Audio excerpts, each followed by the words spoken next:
ท้อทำใจทำได้สักข้อหรือยังมีศีลสุขล้ำมีธรรมสุขใจวอนพี่น้องไทยช่วยกันใส่ใจจริงจังยุคสมัยสื่อออนไลน์ทั้งโทรโจมตีใจเราทุกทางมีศีลมีธรรมเคียงข้างชีวิตพบทางสุขใจ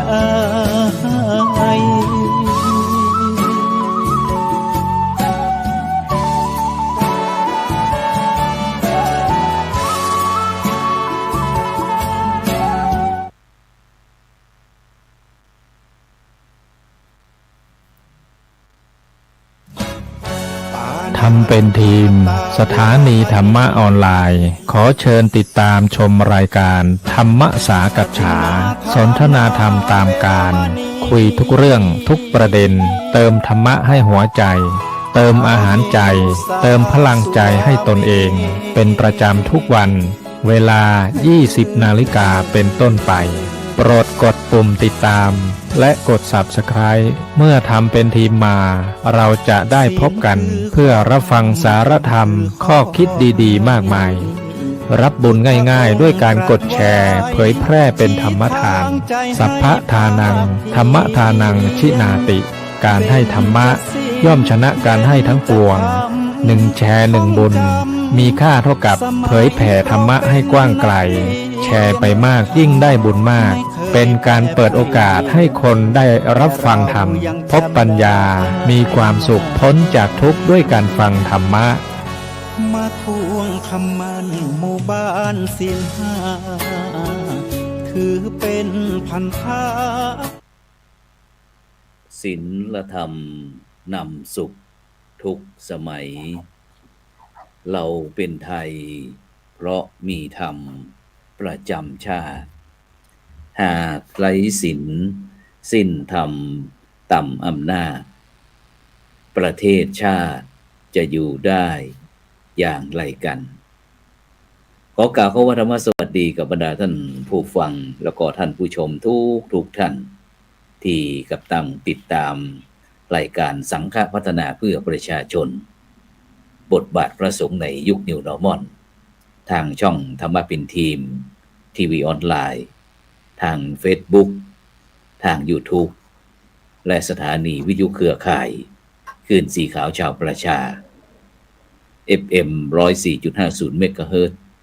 วัดฝายหินจังหวัดเชียงใหม่พร้อมทั้งบรรดาท่านผู้ฟังท่านผู้ชมทุกช่องทาง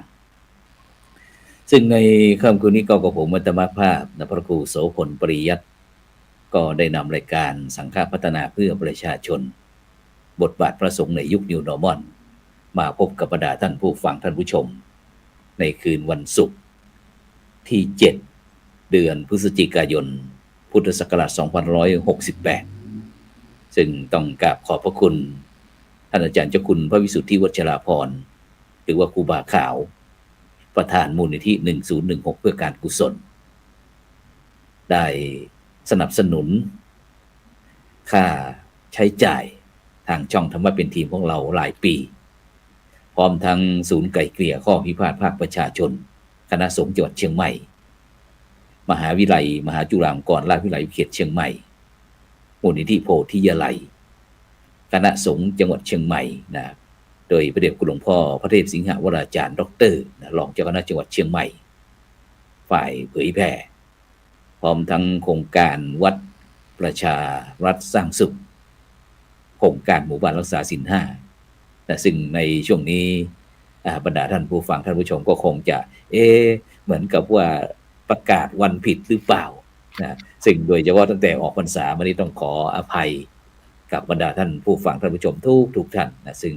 ก็อาจจะเป็นรายการแห้งบ้างนะเพราะว่าสงสารคณะครูบาอาจารย์พระสงฆ์องค์เจ้าของเราก็เหน็ดเหนื่อยเช่นเดียวกันนะที่ก็ยังคงค้างงานตรวจเยี่ยมวัดประชารัฐสร้างสุขนะของอีก4ภาคของคณะสงฆ์หนเหนือนะที่จะติดตามพระเดชคุณหลวงพ่อพระเทพสิงหวราจารย์ไป แล้วก็โดยเฉพาะในช่วงนี้นั้นทางคณะสงฆ์ไทยเรานะร่วมกับแม่กองทำสนามหลวงนะก็กำลังเข้มข้นนะจัดการสอบนักธรรมชั้นโทชั้นเอกนะระหว่างวันที่7ที่8ที่9ที่10นะส่วนนักธรรมชั้นตรีนะก็ประกาศผลไปเรียบร้อยนะก่อนที่จะออกพรรษา5วัน7วันนะฉะนั้นก็วันนี้ก็เลยเห็นว่าพายุเข้ามานะปลายฝนต้นหนาวก็เลยหวังว่าคณะครูบาอาจารย์ของเราก็ผ่านยี่เป่งไปก็คงจะพอได้พักผ่อนสักเดือนหนึ่งฉะนั้นวันนี้เราก็เริ่มมาขับเคลื่อนทางช่องธรรมะเป็นทีมของเราฉะนั้นก็ยินดีต้อนรับทุกท่านเข้าสู่ช่องธรรมะเป็นทีมทีวีออนไลน์ฉะนั้นก็จะให้กำลังใจโดยการกดติดตามกดไลค์กดแชร์เพื่อเป็นธรรมทานยิ่งแชร์มากก็ได้บุญมากแชร์น้อยก็ได้บุญน้อยไม่แชร์ก็ไม่ได้บุญฉะนั้นถ้าเราอยากได้บุญเราก็ต้องสร้างคุณงามความดีกันฉะนั้นก็โดยเฉพาะทางช่องธรรมะเป็นทีมของเรานี่ก็มีทั้งภาคกลางคืนภาคกลางวันภาคกลางวันก็ตอนเช้ารายการธรรมะรับอรุณ7 โมงถึง7 โมงครึ่งก็จะพบกับคณะพระสงฆ์นักพัฒนาของเราได้นำหลักธรรมนานาสาระธรรมะขององค์พระสัมมาสัมพุทธเจ้าพร้อมทั้งประสบการณ์ต่างๆมาคุยให้กับบรรดาท่านผู้ฟังท่านผู้ชมส่วนกลางคืนเราก็มีภาคีเครือข่ายแม้กระทั่งป่าชุมชนแห่งประเทศไทยกรมป่าไม้เราก็มี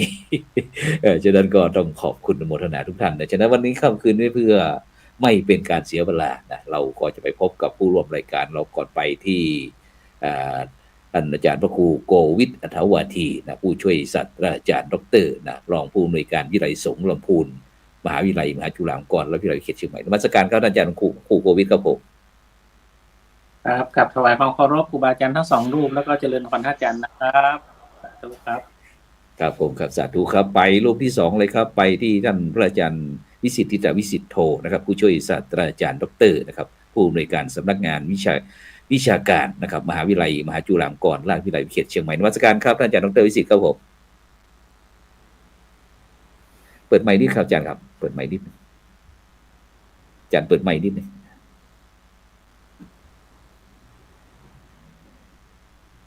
ครับถวายความเคารพท่านอาจารย์พระครูทั้งสองรูปครับอาจารย์พิเดชเจริญพรอาจารย์พิเดชด้วยครับผมครับสาธุครับไปที่ท่านที่3ก็แล้วก็อดีตนักบินเช่นเดียวกันครับไปที่อาจารย์พิเดชปรางทองคุณครูจากโรงเรียนมะกับตองหลวงอำเภอแม่วางจังหวัดเชียงใหม่เจริญพรอาจารย์พิเดชครับกราบนมัสการท่านพระครูโสพลปริยัตินะครับท่านพระอาจารย์ดรวิสิทธิ์ทิตวิสิทธิโธแล้วก็ท่านพระครูโกวิทอัฏฐวาทีนะครับด้วยความเคารพเป็นอย่างสูงครับสาธุสาธุนะซึ่งโดยเฉพาะในวันนี้ซึ่งก็เห็นอาจารย์พระครูโกวิทแล้วก็สงสารเหมือนกันหลายท่านหลายคนก็บอกว่าโอ้ยเป็นพระดีกว่าสบายดี ไม่รู้ว่าวันนี้มีศาสนกิจอะไรบ้างครับอาจารย์พระครูโกวิทครับมีงานไหมหรือว่าอย่างที่เขาว่าหรือเปล่า ครับถวายความเคารพเจริญพรท่านทุกท่านที่ฟังรายการนะครับจริงๆพระสงฆ์เราเนี่ยเป็นพระสงฆ์ที่เราทำงานหลายๆด้านนะครับหลายๆด้านวันนี้เนี่ยคณะสงฆ์เริ่มสอบนักธรรมชั้นโทชั้นเอกแล้วก็ในช่วงนี้วันนี้เป็นวันที่ครบ15 วันของการสวรรคตของสมเด็จพระพันปีหลวงนะครับผมสมเด็จพระพันปีหลวงในส่วนของมหาวิทยาลัยอาจารย์วิสิทธิ์นะเพราะเราก็ทั้งส่วนกลางทั้งวิเขตภูมิภาควิไลสงฆ์ต่างๆก็สวดพระพุทธมนต์เป็นพระถวายเป็นพระราชกุศลในพระองค์ท่านในส่วนของคณะสงฆ์ก็จะเราอยู่ใน2สถานะหนึ่งสถานะครูบาอาจารย์ในส่วนของมหาวิทยาลัยก็ต้องทำนะครับตอนภาคเช้าภาคค่ำเนี่ย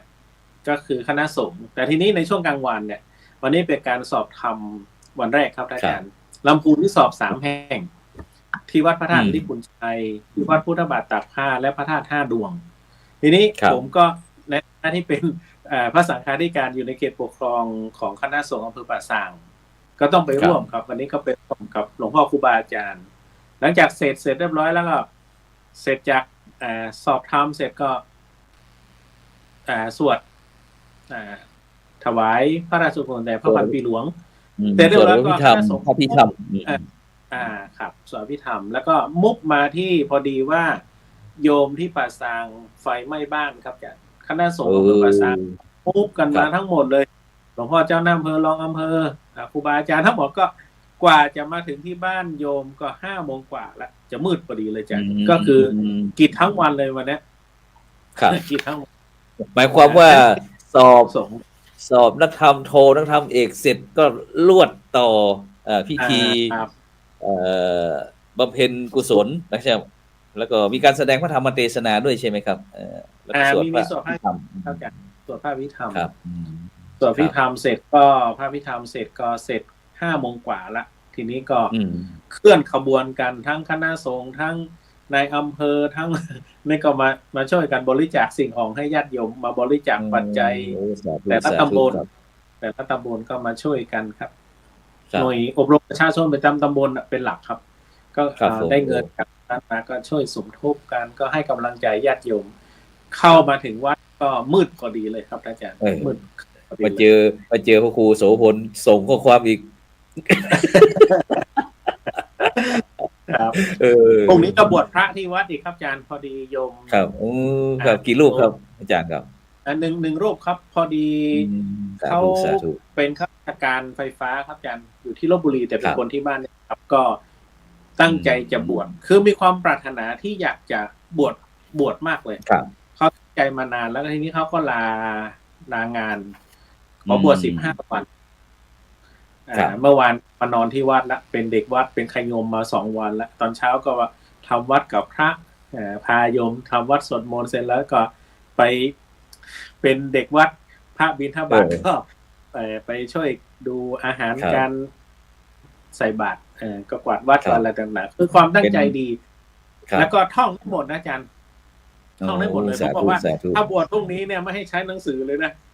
เอามาทดลองเมื่อวานท่องได้หมดเลยบอกดีใจมากท่องคำบรรพชาอุปสมบทได้หมดแล้วก็เมื่อวานก็เลยบอกว่าให้ท่องยะถาสัพพีเพราะว่าตุสัพไว้ก่อนเพราะต้องท่องให้ได้ปากเปล่านะไม่ต้องใช้หนังสืออันนี้คือดีใจว่าโยมตั้งใจจริงที่จะบวชแล้วก็ท่องได้จริงๆนะครับใช่ครับทีนี้ก็น่าอนุโมทนานะครับเพราะว่าเรื่องการอุปสมบทหรือว่าบรรพชาอะไรต่างๆเนี่ยถ้ามีความเลื่อมใสทางพุทธศาสนาส่วนมากก็จะเป็นอย่างนั้นอาจารย์ครับเห็นว่าถ้ายิ่งเด็กๆในปัจจุบันเนี่ยเวลาไปเราไปรับอาหารบิณฑบาตเนี่ยก็จะให้มีเด็กๆบางครั้งเด็กผู้ชายก็ให้พรไปพร้อมกับพี่เนรน้องเนรเลยก็มีเก่งนะครับโดยเขาอ่านหนังสือไม่ได้นะอาจารย์เนาะแต่ให้พรยถาสัพพีได้นะมีพูดถึงอาจารย์ที่เวียงหนองร่องเนี่ยมีรูปหนึ่งขอขั้นรายการได้ไหมอาจารย์เป็นสามเณรคือบวชพระไม่ได้คือแกเป็นคนตาบอดอาจารย์ตาบอดแต่ตอนนี้อายุ56อยู่ที่วัดสันเหมืองนะอาจารย์เก่งมากครับสวดมนต์ได้หมดเลยอาจารย์สวดมนต์ได้หมดทำได้หมดนะอาจารย์วิสิทธิ์นะเทศทำนองนะครับออกรายการวิวเนี่ยโยมฟังติดกันเต็มเลยและตอนเช้าสามารถตีละฆังได้นะอาจารย์ตีละฆังเนี่ยตาบอดตีละฆังแล้วไปเปิดโบสถ์เองได้นะไปเปิดโบสถ์เปิดไปได้โอ้ผมยอมจริงๆเลยหลวงพี่รูปเนี้ยผมก็เลยว่าโอ้ขนาดท่านพิการนะยังสามารถปฏิบัติกิจได้ทุกอย่างเลยปฏิบัติศาสนกิจพระศาสนาไม่บกพร่องไม่บกพร่องครับเทศทำให้โยมติดกันเต็มแล้วครับผูกไหนมัดอะไรทุกอย่างได้หมดแล้วก็ให้พรให้อะไรได้หมดแล้วครับตาบอดครับอาจารย์แต่อาศัยทักษะของการฟังเก่งมากบอดแต่ตานอกอาจารย์แต่ตาในเขาไม่บอดครับใช่กับไปที่อาจารย์ดร.วิสิทธิ์ครับผมเป็นยังไงบ้างครับตรงนี้ศาสนกิจภารกิจเห็นบอกว่าตอนอื่นก็ขอแสดงความยินดีด้วยนะที่ได้รับการแต่งตั้งจากมหาวิทยาลัยมหาจุฬาลงกรณ์ให้ดำรงตำแหน่งผู้อำนวยการสำนักวิชาการมหาวิทยาลัยมหาจุฬาลงกรณ์วิทยาลัยเขตเชียงใหม่นะครับสาธุนะครับครับผมขอบคุณครับอาจารย์พระครูครับก็ได้ฟังอาจารย์พระครูโควิดก็ทำให้เห็นภาพว่าจริงๆ อ่าพระสงฆ์เราก็มีประโยชน์เนาะ มีประโยชน์ต่อจิตใจก็มีของญาติโยมอ่า ครับผม มีประโยชน์ต่อจิตใจของญาติโยมแล้วก็การจะบวชนี้ก็ต้องมีบุญ ก็มีบุญก็ใช่มีทุนก่อน มีทุนมีใจยังไม่เพียงพอก็ต้องมีบุญที่จะเข้ามาสู่อ่าพื้นที่แห่งการครับบำเพ็ญเนี่ยนะครับอันนั้นนี่มันเป็นสิ่งที่สำคัญภารกิจเราก็ยังคล้ายๆกันนะครับอาจารย์ในฐาคนะรับที่เราก็มีบทบาทหนึ่งด้วยความเป็นพระ แล้วก็ครับยังเป็นพระที่ต้องอยู่ในสถานศึกษาและเราก็มีบทบาทที่จะต้องอาอีกอันหนึ่งก็คือการทำงานนะครับควบอืมคู่กันไปนะครับทั้งงานถ้าเป็นอ่าระดับอย่างอาจารย์พระครูโกวิทท่านก็มีทั้งเป็นพระสังฆาธิการทั้งเป็นอืมระดับผู้บริหารสถาบันการศึกษาทำงานหลายด้านนะครับอันนี้ก็ครับจะเห็นว่าเราก็ผมก็ไม่ต่างกันเท่าไหร่นะอาจารย์เนาะบริหารเราก็ครับเราก็ต้องคล้ายๆกันนะครับวันนี้ก็ครับเป็นวันที่ผมได้มองเห็นอีกอันหนึ่งก็คือศูนย์รวมจิตใจนะครับครับสุดท้ายนะครับเราก็ต้องกลับมาหาพระสงฆ์กลับอืมมาหาสถาบันชาติครับกษัตริย์เนาะแล้วก็สถาบันของพระพุทธศาสนา วันนี้เห็นได้ชัดครับไม่ว่าทางหน่วยงานราชการ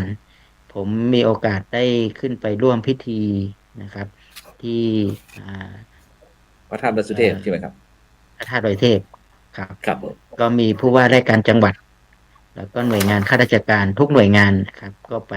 อืมไปร่วมแสดง สุดท้ายก็ใช้พื้นที่ของวัดเราเป็นศูนย์รวมจิตใจของทุกคนเนี่ยครับในการบำเพ็ญบารมีหรือบำเพ็ญกุศลร่วมกันนะครับ ก็ครับทำให้เราเห็นความไม่เที่ยง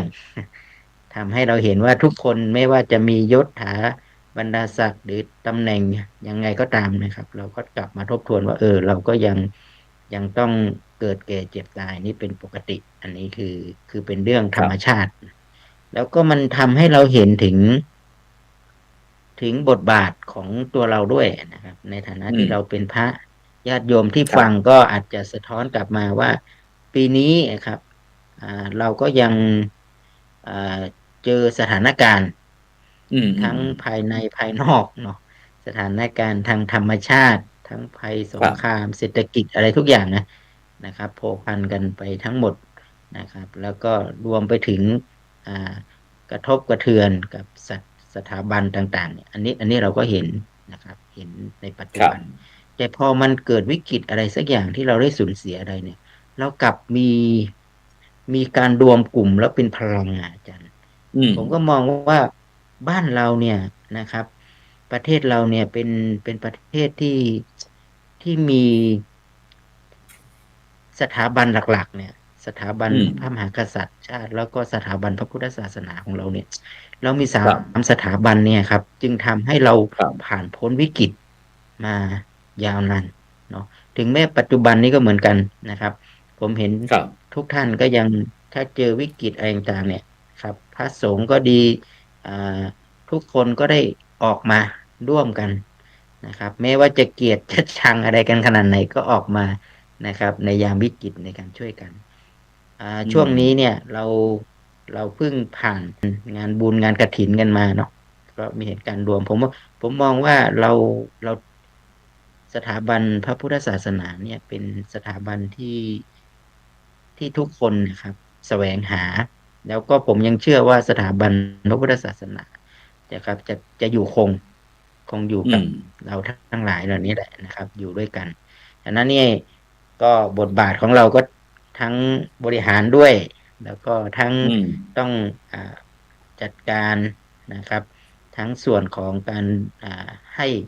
เขาเรียกว่าบริการวิชาการแก่สังคมครับนะครับทั้งช่วงนี้ก็เป็นช่วงสอบธรรมศึกษาไม่ใช่สอบนักธรรมนะครับแล้วเสร็จครับจากนั้นก็จะเป็นสอบธรรมศึกษานะครับอืมพระสงฆ์เราก็ยังมีบทบาทที่สำคัญแล้วก็ถึงยังไงก็ตามผมคิดว่าบทบาทของพระสงฆ์เราก็ยังเป็นผู้นำนะครับยังเป็นครับผู้นำแล้วก็สังคมก็ยัง ยังมีความสุขนะครับในการที่มี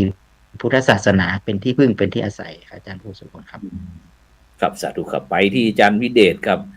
จากวัดมะกับตองหลวงอำเภอแม่วางจังหวัดเชียงใหม่ครับในฐานะที่เป็นอดีตนักบินของเราเป็นไงบ้างครับตอนนี้อาการมาเป็นครูสอนเป็นไงบ้างครับที่โรงเรียนของเราครับกับนมัสการท่านพระคุณเจ้าที่เคารพทั้ง3ท่านนะครับแล้วก็พอดีว่าท่านรองศาสตราจารย์ดร.อภิรมย์เข้ามาพอดีนะครับก็สวัสดีท่านด้วยความเคารพนะครับก็คุ้นเคยกับท่านในฐานะครูบาอาจารย์เป็นอย่างดีนะครับในช่วงที่ผ่านมาช่วงตุลานี้ก็เป็นช่วงปิดเทอมนะครับเพราะฉะนั้นเนี่ยกิจกรรมต่างๆของวิถีพุทธวิถีธรรมก็จะ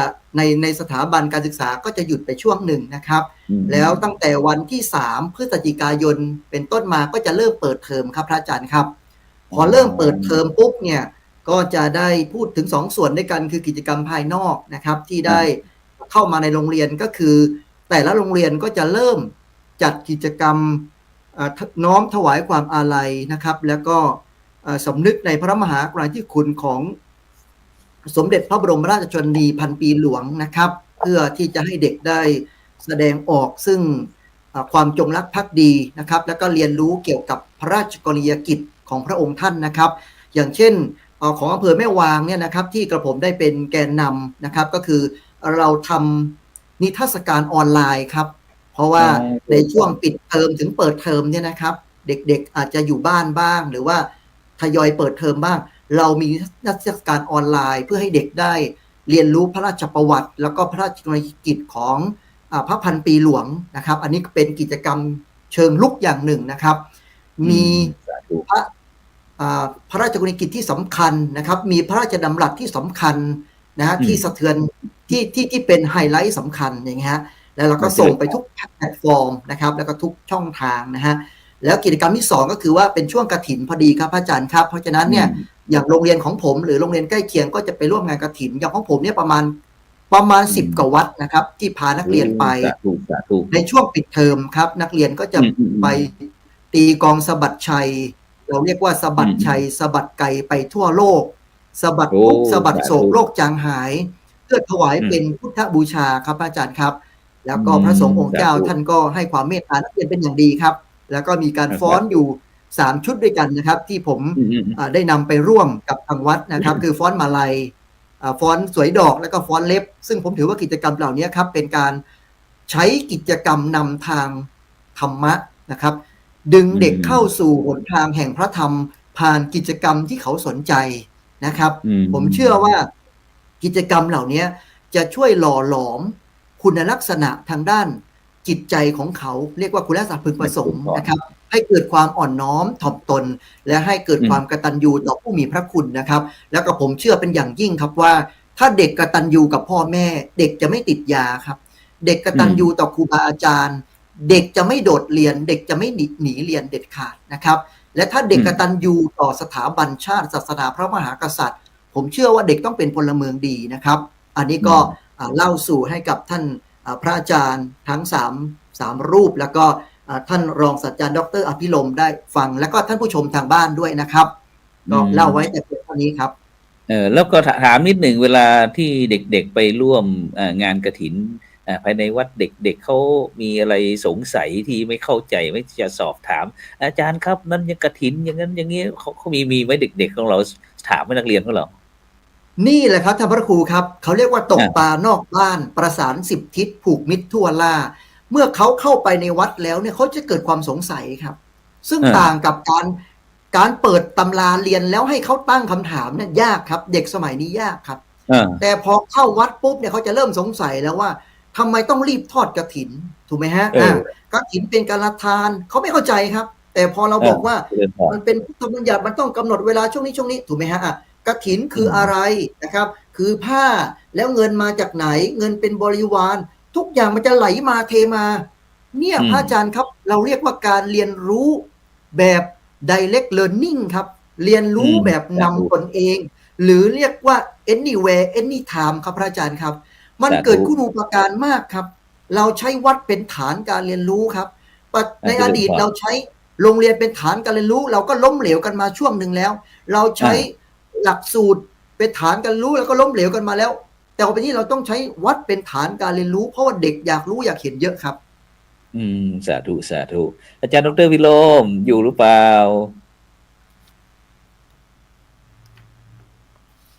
เจริญพรพบกับผู้ร่วมรายการเราท่านที่4เลยไปที่รองศาสตราจารย์ดร.พิรมศรีดาคำช่วยที่การบดีกิจการทั่วไปเขาเจริญพรโอ้ยชื่นใจวันนี้ได้ยินลูกศิษย์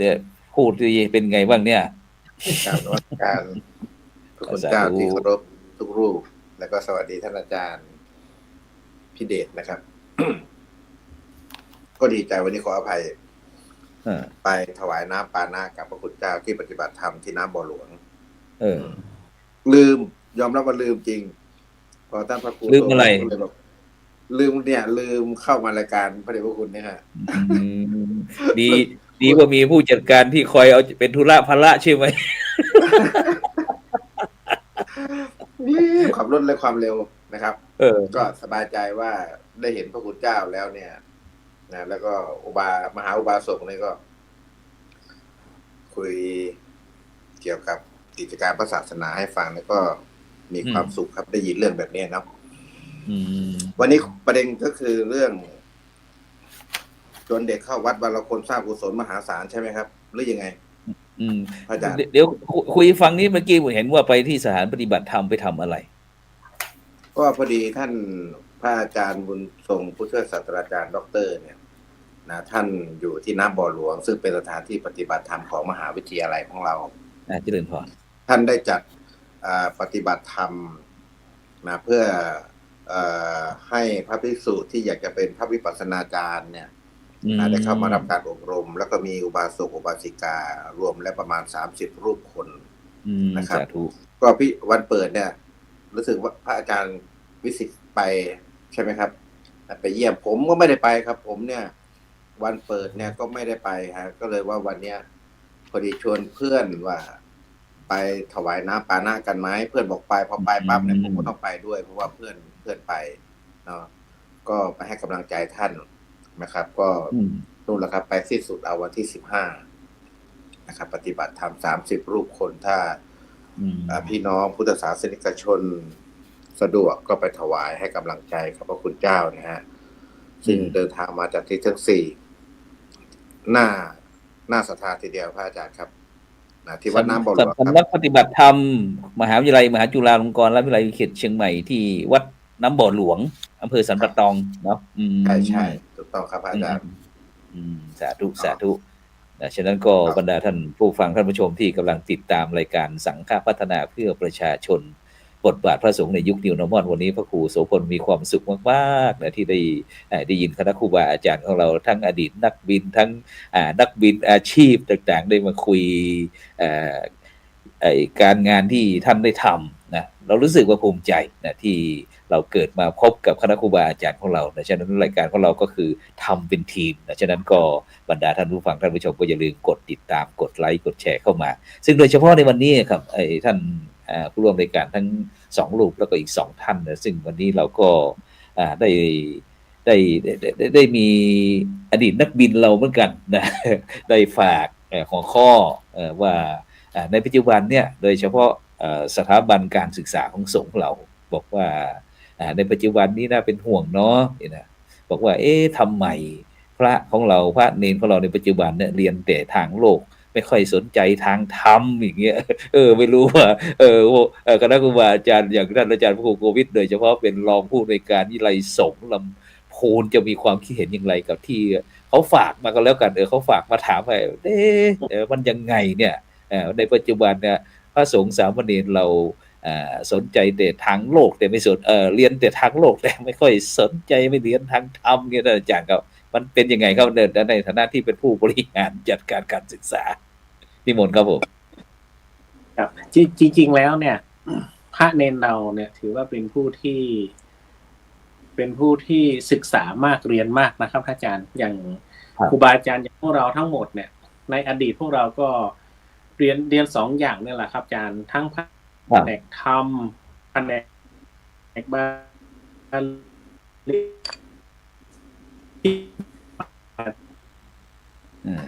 เสียงอาจจะกระท่อนกระแร่นนิดหนึ่ง บางท่านบางรูปที่ไม่ได้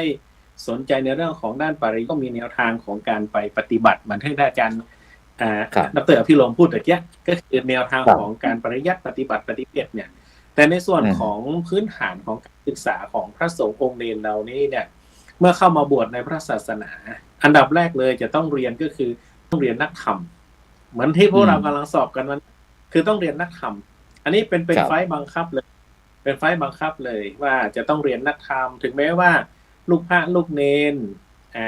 จะมีโรงเรียนปริยัติธรรมแผนกสามัญเนี่ยแต่ครูบาอาจารย์ที่เป็นหลวงพ่อเจ้าวาดทั้งหลายเนี่ยท่านก็ส่งเสริมสนับสนุนให้ลูกพระลูกเนรเรียนนักธรรมอยู่แล้วครับอาจารย์เรียนนักธรรมอยู่แล้วนักธรรมชั้นตรีชั้นโทชั้นเอกเนี่ยส่วนสำนักศาสนาศึกษาที่แผนกธรรมแผนกบาลีก็ส่งเสริมให้ลูกพระลูกเนรได้เรียนทีนี้ในโรงเรียนต่างๆเนี่ยในโรงเรียนพระปริยัติธรรมเนี่ยก็จัดการสอนแบบนี้ครับอาจารย์ทั้งนักธรรมทั้งบาลีทั้งปริยัติสามัญเนี่ยพระเนรเราเรียนเยอะนะครับเรียนเยอะมากแล้วทีนี้มาส่งต่อถึงมหาวิทยาลัยสงฆ์เมื่อเรียนในมหาวิทยาลัยสงฆ์เนี่ยพวกเราก็มีเกณฑ์มีระเบียบอยู่แล้วว่าถ้าพระเนรรูปไหนที่ยังไม่จบนักธรรมชั้นตรีโทเอกเนี่ยจะต้องเรียนให้จบก่อนที่จะรับปริญญาจะต้องเรียนให้จบนักธรรมชั้นเอกก่อนที่จะรับปริญญาส่วนการจากการศึกษานอกจากนั้นเนี่ยก็รูปไหนที่ยังพอมีเวลาสนใจศึกษาบาลีเนี่ยก็เรียนภาษาบาลีอย่างเช่นที่วิไลสงฆ์ลำพูนเนี่ยครับอาจารย์คณะสงฆ์จังหวัดลำพูนเนี่ยนอกจากโรงเรียนปริยัติธรรมท่านจะสอนนักธรรมอยู่แล้วครับอาจารย์สอนนักธรรมอยู่แล้วเนี่ยส่วนแผนกบาลีเนี่ยพระเดชพระคุณหลวงพ่อพระเทพรัตนนายกท่านมอบหมายให้กับหลวงพ่อท่านเจ้าคุณพระศรีธรรมโสพลรองเจ้าคณะจังหวัดเนี่ยครับใช้ฐานของวิทยาลัยสงฆ์ลำพูนเป็นห้องเรียนบาลีเลยครับอาจารย์เป็นห้องเรียนบาลีนะครับโดยใช้ท่านอาจารย์มหาประโยค9ประโยค4ประโยค5เนี่ยหลวงพ่อที่เป็นเจ้าคณะตำบลบ้างอาจารย์ครูบาอาจารย์ที่เป็นประโยค9เนี่ยมาช่วยกันสอนครับสอบได้ทุกปีครับอาจารย์แต่ว่าอาจจะไม่ได้เยอะแต่ก็จะมีพระที่เช่นพระที่ท่าน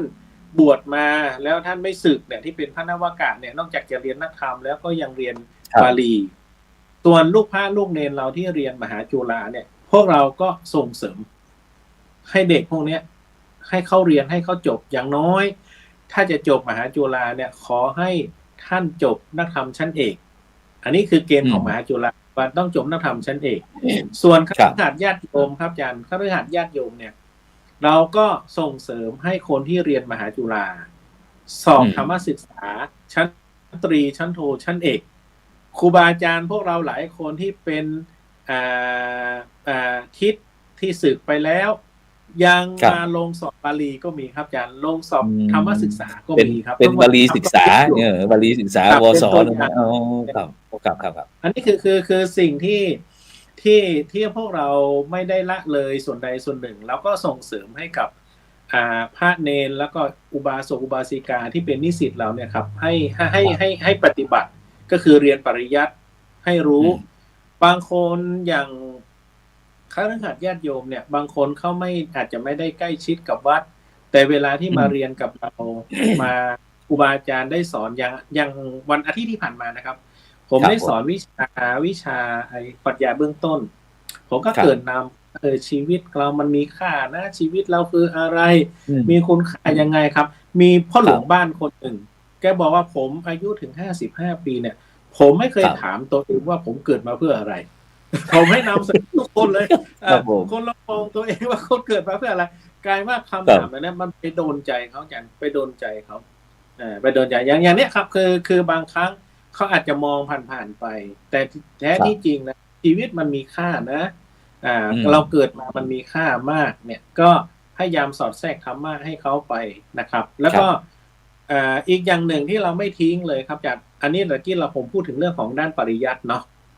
ปฏิบัติมหาจุฬาก็ไม่ได้ทิ้งเลยเนี่ยกำลังจะอยู่ในช่วงของเรียนปริยัติแล้วต้องไปปฏิบัติ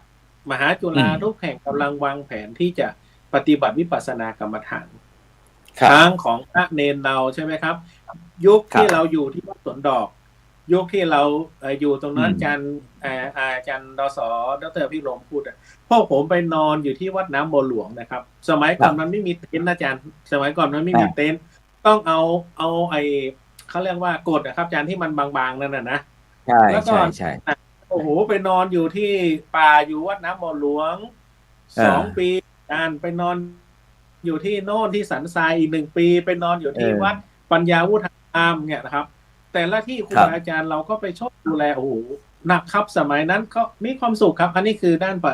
นปฏิยัติปฏิบัติครับและนี้ ปีละ10 วันใช่ไหมอาจารย์ครับหรือว่า15 วัน ปีละ10 วันครับอาจารย์ปีละ10 วันถ้าปีญาตรีนะ สาธุ ก็มีความสุขครับอาจารย์รุ่นหนึ่งของสวนดอกเนี่ยรุ่นผมนี่80-90รู้จักกันหมดเลย รู้จักกันหมดครูบาก็ไปอยู่ภาคที่ไปสอนก็หลวงปู่ทองเนี่ยครับหลวงพ่อวัดลำเปิงเนี่ยแล้วก็วัดพระพุทธบาทก็จำอดีตว่าครูบาอาจารย์ท่านสอนพวกเราไงเพราะนั้นมหาจุฬาจึงไม่ทิ้งแนวทางของด้านปริยัติปฏิบัตินะครับอาจารย์ทุกวันนี้พวกเรากำลังวางแผนว่าเดือนพักระดับปริญญาตรีนะอาจารย์ถ้าเป็นพระปฏิบัติถ้าโอเนี่ย15 วันปริญญาเอกญาติโยมปฏิบัติเก็บครับเอาวัดเลยครับญาติเข้าวัดเขาได้ทั้งการรักษาศีลการสวดมนต์ภาวนา อันนี้คือเป็นหลักสูตรมหาจุฬาเลยเพราะนั้นเนี่ยผู้บริหารของมหาวิทยาลัยเนี่ยส่งเสริมสนับสนุนทั้งด้านการศึกษาทางโลกทั้งโลกเป็นไปเพื่อการไปประกอบสัมมาอาชีพส่วนด้านของทางธรรมเนี่ยไม่ว่าจะเป็นพระอยู่เป็นพระก็เป็นศักดิ์ศรีแก่พระศาสนาสึกขาลาเพศไปก็เป็นอุบาสกอุบาสิกาที่ดีของชาติของพระศาสนานี่คือมหาจุฬาวางแผนพัฒนาโคดทางด้านของการพัฒนาทางด้านองค์ความรู้พัฒนาทางด้านสติปัญญานะครับอันนี้คือยืนยันได้เลยว่าพวกเราไม่ได้ทิ้งทางธรรมแต่พวกเราส่งเสริมให้ลูกหลานเราทั้งเป็นพระเป็นเณรทั้งลูกศิษย์ลูกหาที่เป็นคฤหัสถ์ญาติโยมยังได้ปฏิบัติเหมือนท่านอาจารย์พี่ลมพูดเนี่ยผมจะไปหาอาจารย์บุญทรงอาจารย์บุญทรงเป็นรุ่นเดียวกับผมนะอาจารย์แต่อายุต่างกันอยู่สำนักเดียวกันผมก็จะไปหาท่านสักวันหนึ่งแล้วผมจะไปถวายน้ำปันนะคือมีความศรัทธาที่ว่าเห็นเพื่อนสหธรรมิกทำแล้วเนี่ยเราก็เป็นผู้ที่ร่วมสนับสนุนถวายกับใจท่านนะครับครับผมครับสาธุครับไปที่ทางมหาวิทยาลัยมหาจุฬาลงกรณราชวิทยาลัยเขตเชียงใหม่มาครับไปที่พระอาจารย์วิสิทธิทิตวิสิทธิโธครับผู้อำนวยการสำนักวิชาการวิเขตเชียงใหม่ครับผมเป็นยังไงบ้างครับอาจารย์ครับเหมือนคล้ายๆกันหรือเปล่าหรือว่าไอ้ที่ก็เป็นคำถามเหมือนกันที่เขาฝากมาถามเราว่าพระสงฆ์องค์เนรเราในปัจจุบันเนี่ยสนใจแต่ทางโลกไม่สนใจทางธรรมไงครับรู้แปลว่าอาจจะเป็นห่วงเป็นใยกลัวที่เราจะไม่สามารถประคับประคองสมณะสารูปให้อยู่ตลอดไปอย่างนี้ครับไม่รู้ว่ามหาวิทยาลัยเรามียุทธศาสตร์หรือว่าภาระอะไรอย่างไรให้กับพระนิสิตนักศึกษาเราบ้างครับผมจริงผมอยากทำความเข้าใจกับสังคมเนาะครับสถาบันพระพุทธศาสนาเนี่ยเป็นสัญลักษณ์ของการศึกษาถ้าเกิดไม่มีพระพุทธศาสนานี่เราจะไม่เห็นเรื่องของการศึกษาที่ชัดเจนครับถ้าพูดถึงเรื่องของการศึกษาในพระพุทธศาสนาที่เราเรียกว่าไตรสิกขานี่นะอาจารย์พระคุณสมบูรณ์พระพุทธศาสนานี่แหละครับเป็นสัญลักษณ์ของการศึกษาฉะนั้นใครก็ตามที่บวชเข้ามาในพระพุทธศาสนาคือต้องการเข้ามาเพื่อศึกษาภายใต้การศึกษาในพระพุทธศาสนาที่เรียกที่เราใช้คำว่าไตรสิกขาเนี่ยศึกษาศีลสมาธิและปัญญาเนี่ยนะอันนี้แหละนะเพราะถ้าเกิดว่าไม่มีพระพุทธศาสนาเนี่ยไอ้การศึกษานี่มันยังไม่เด่นชัดนะแต่พอเราพูดถึงเรื่องการศึกษามานี้เนี่ยนะครับเราค่อนข้างจะเอาบอกว่าการศึกษานี่เอาออกแต่ก่อนการศึกษาทุกอย่างอยู่ในวัดจัดการศึกษาอยู่ในวัดหมดเลยใครจะมีความรู้หรือไม่มีความรู้ต้องออกจากในวัดเพราะมันคือสัญลักษณ์ของพระพุทธศาสนานะครับเราจะย้อนกลับมาเนี่ยหลักสูตรแรกๆก็คือหลักสูตรนี้แหละครับไตรสิกขาเนี่ย นะครับ ท่านอย่างนี้เนี่ยเราบอกว่าโอ้พระทุกวันนี้ทำไมท่านไม่ศึกษาจริงๆแล้วไม่ใช่ บวชมาแล้วก็ต้องเข้าสู่กระบวนการในการศึกษา ไม่ว่าจะศึกษาเรื่องของปริยัติหรือปฏิบัติ ก็ไม่พ้นเรื่องของการศึกษา จนทุกวันนี้การศึกษาที่เราพัฒนาเป็นระบบนะเป็นระบบมีการประเมินผลวัดผลนู่นนี่มันตั้งแต่ระดับประถมอุดมแล้วก็ไปสู่ระดับปริญญาเอกมหาวิทยาลัยมหาจุฬาลงกรณราชวิทยาลัยรัชกาลที่5ทรงสถาปนาเพื่อปักหลักให้กับพระพุทธศาสนาที่มีความมั่นคงด้านการศึกษา อย่างนั้นเนี่ยเราจึงทุกวันนี้เนี่ยเราต้องยอมรับว่ามหาจุฬามาถึงเป็นมหาวิทยาลัยของโลกเนี่ยนะ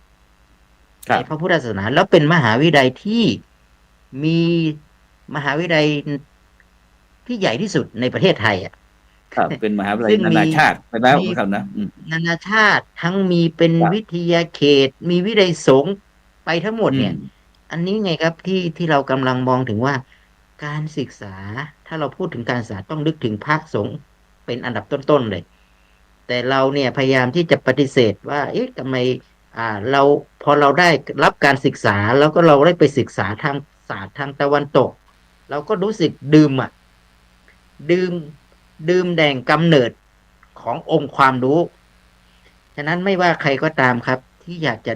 ศึกษาอยากจะเรียนเนี่ยต้องมาเรียนจากที่วัดอาจารย์พระครูโสพลแล้วคนที่เข้าถึงการศึกษาต้นนี้ก็คือ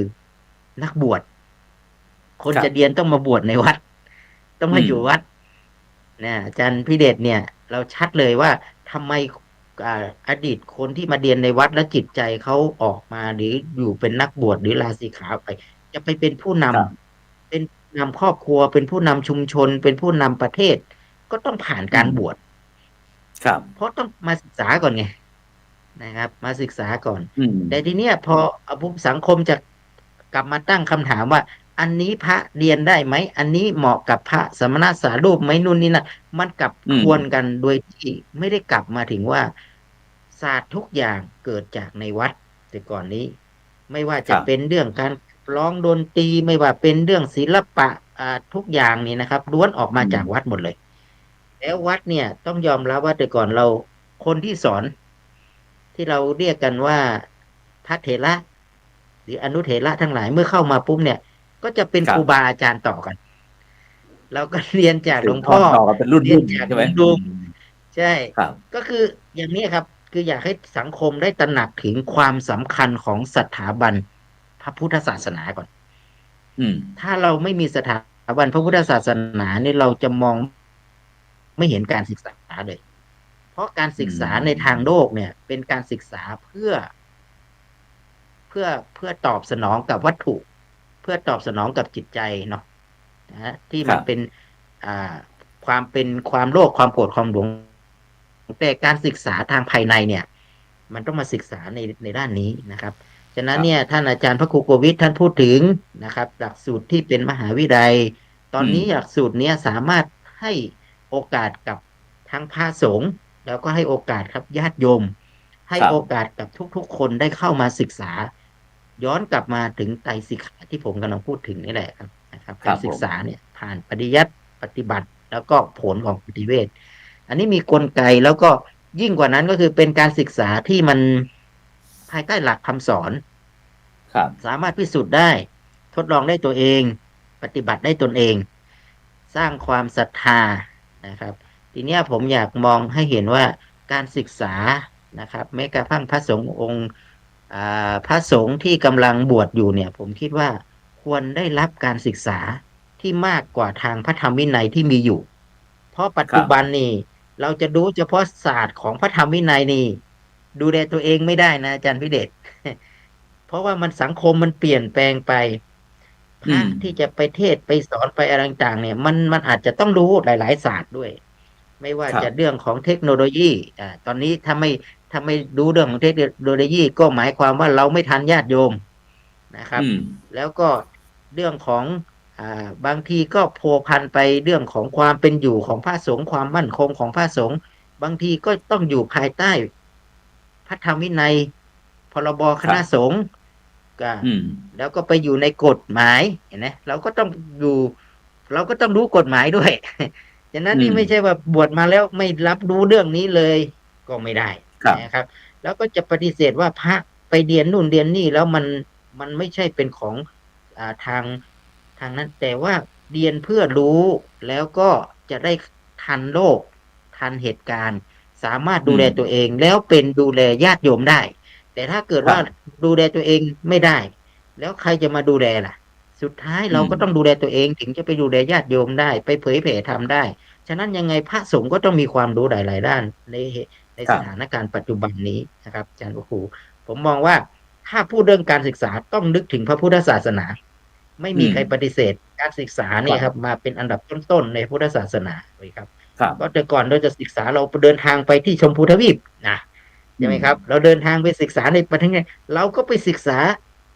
ศาสนานี่แหละครับ เอามา ครับ เพราะใดเพราะเราต้องการมีความสุขเพราะการให้ชีวิตมีความเจริญนะครับ ครับ แต่พอมาหลังมาเราไปศึกษาทางศาสตร์ตะวันตกกลับมานะครับ เราก็ยังไม่มีความสุขสุดท้ายเราก็ต้องกลับมาดูตัวเองดังนั้นผมคิดว่าถ้าพูดถึงเรื่องการศึกษาพระสงฆ์นี่นะครับ ถ้าบวชมาแล้วไม่ได้ศึกษา บวชมาแล้วไม่ได้ปฏิบัติ ก็ไม่รู้จะบวชมาทำไม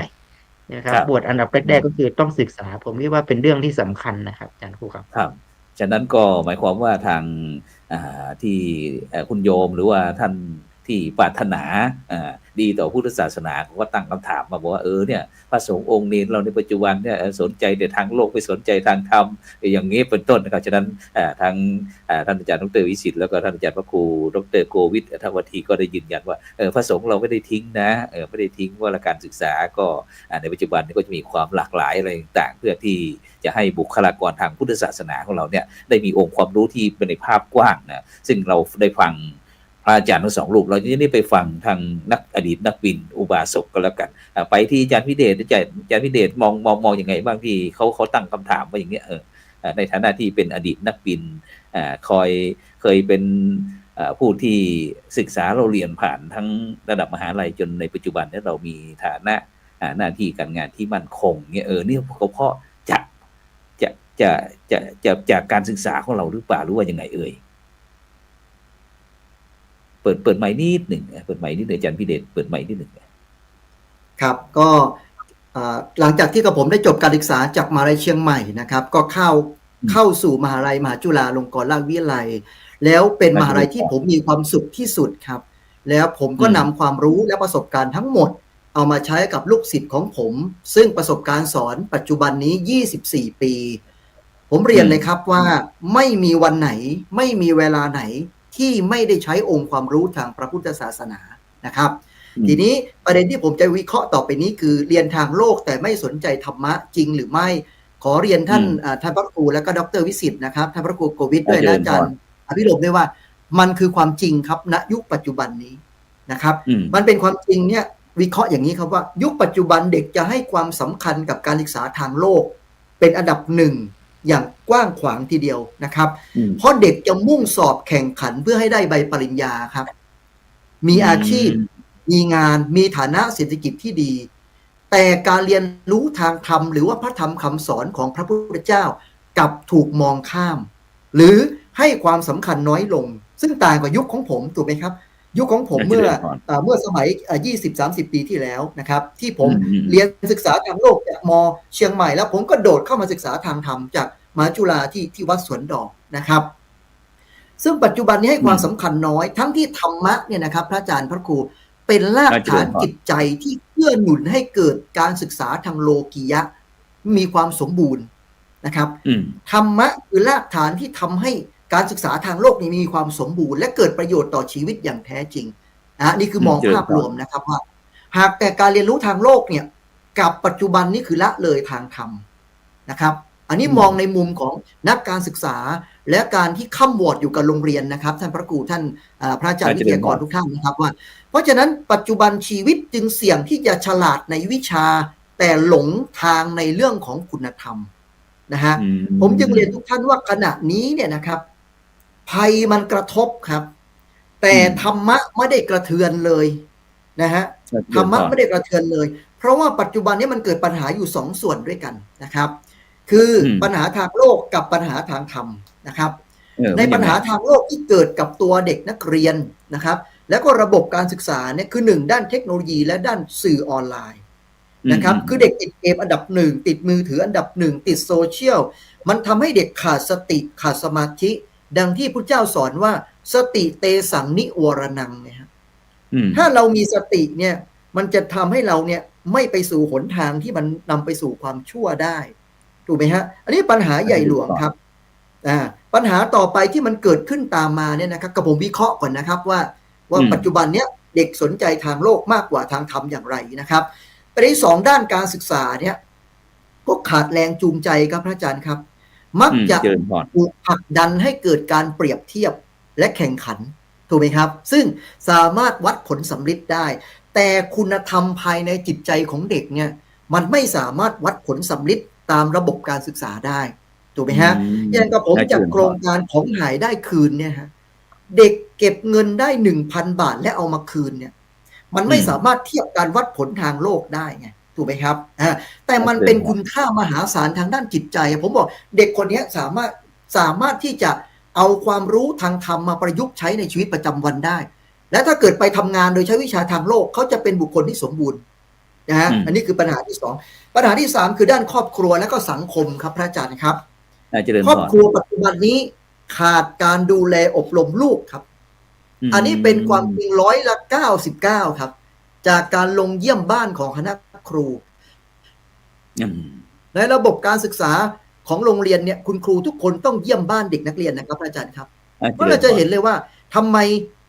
ภัยกระทบแล้วธรรมะมันจึงกระเทือนไม่ได้นะครับเพราะมันมีปัญหาเหล่านี้ขึ้นมาว่าครอบครัวเนี่ยเลี้ยงดูแบบขาดการเอาใจใส่แล้วก็ขาดการปลูกฝังวินัย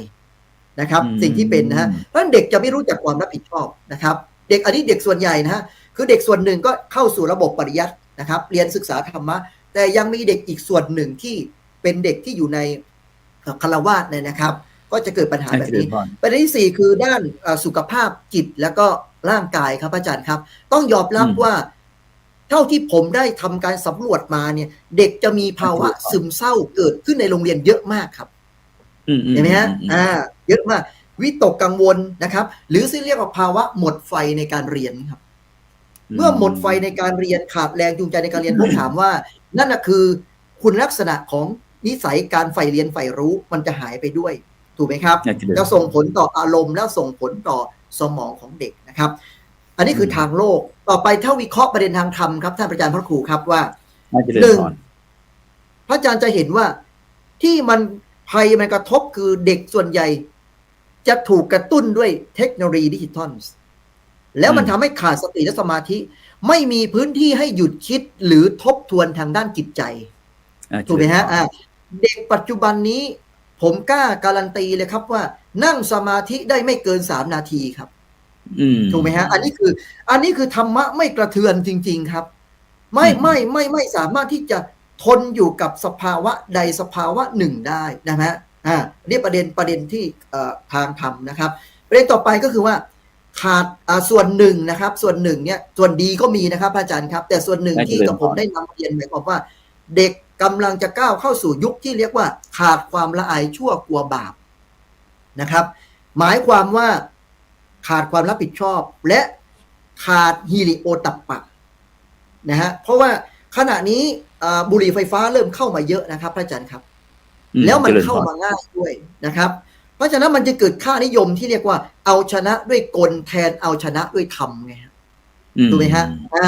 แทนที่เราจะเอาชนะด้วยธรรมะแต่ว่ากลโกงของสแกมเมอร์ทั้งหลายเนี่ยมันเริ่มเอาชนะด้วยกลเกมวิธีการต่างๆนะครับอีก2ประเด็นที่ผมจะวิเคราะห์ต่อไปนะครับแล้วเดี๋ยวจะให้ท่านอาจารย์ได้สนทนานะครับก็คือต่อไปก็คือขาดปัญญาการไต่ตรองครับเขาเรียกว่าโยนิโสมนสิการของพระศาสดาของเรานะครับ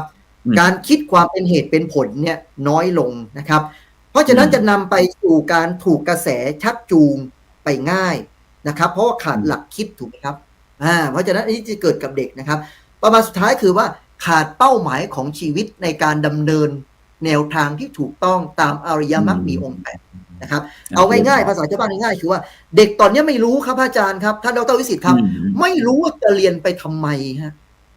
ถูกไหมฮะอันนี้เราพูดถึงเด็กที่เราวิจัยนะครับเด็กส่วนหนึ่งโอเคเด็กที่ประสบความสำเร็จเรามีนะครับแต่ว่าเด็กที่กำลังรอความช่วยเหลือนะครับจากสถาบันการศึกษาจากโรงเรียนคุณธรรมจากโรงเรียนวิถีพุทธจากโครงการต่างๆที่เราดำเนินงานอยู่นะครับแล้วเขาไม่รู้ว่าจะเรียนไปเพื่ออะไรเขาอยากเป็นอะไรเขาไม่มีเป้าหมายพอไม่มี direct learning ไม่มีเป้าหมายชัดเจนปุ๊บก็เลยทำให้มีแค่มีเงินมีชื่อเสียงถูกไหมครับอยากมีเงินมีชื่อเสียงแต่ไม่รู้ว่าจะทำอะไรเพื่อคนอื่นบ้างเราเรียกว่าจิตอาสาทำความดีเพื่อคนอื่นทำความดีด้วยหัวใจเนี่ยมันเริ่มไม่มีแล้วนะครับอันนี้คือผมจึงนำเรียนว่าเรียนทางโลกแต่ไม่สนใจทางธรรมะจริงไหมปัจจุบันนี้จริงครับแต่ในส่วนที่ดีก็ดีนะครับแต่อันนี้เป็นการวิเคราะห์ในเชิงวิชาการแล้วก็ในเชิงสำรวจนะเกิดในเชิงการวิจัยครับพระอาจารย์ครับและเดี๋ยวการออกต่างๆนั้นจะได้นำเสนอในลำดับต่อไปครับ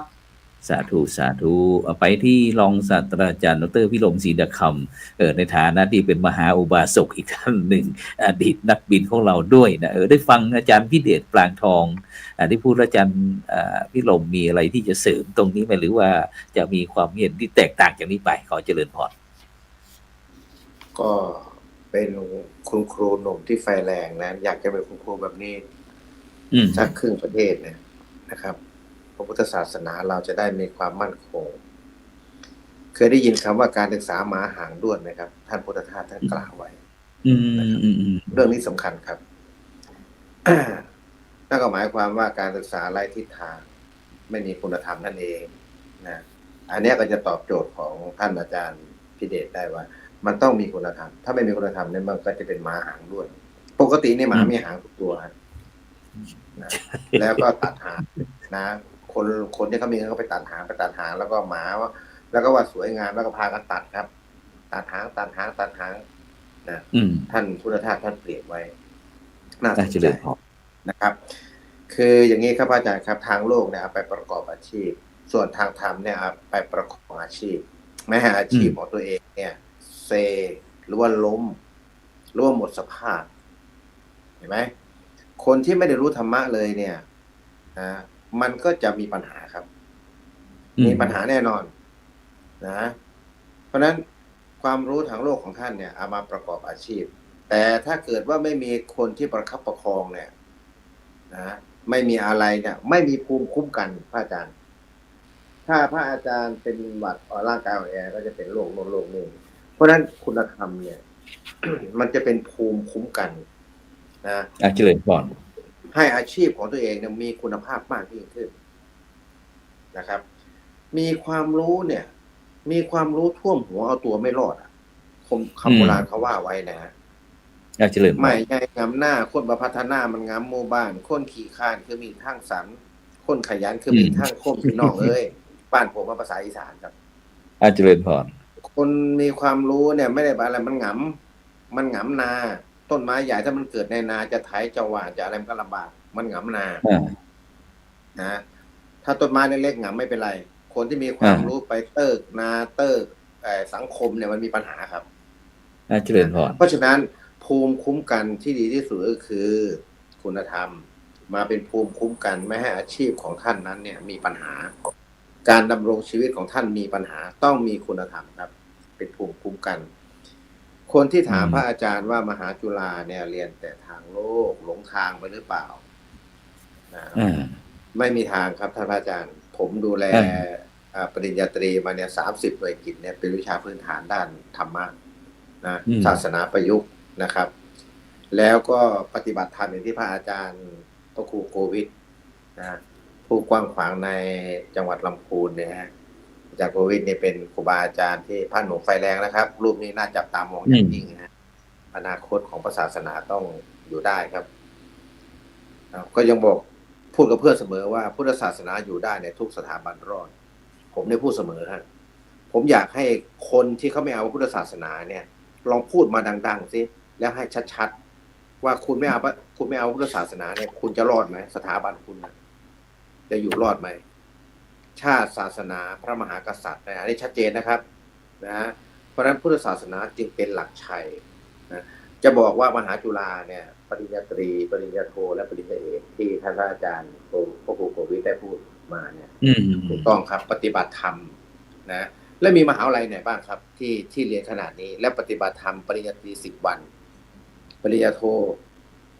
กี่วันนะ30 วันปริญญาเอก90 วันครับเห็นไหมมันไม่ใช่ธรรมดานะครับและปฏิบัติธรรมทุกปีปริญญาตรีปีละ10 วัน10 วัน4 ปีก็40 วัน40 วันใช่40 วันปริญญาโทอีก30 วัน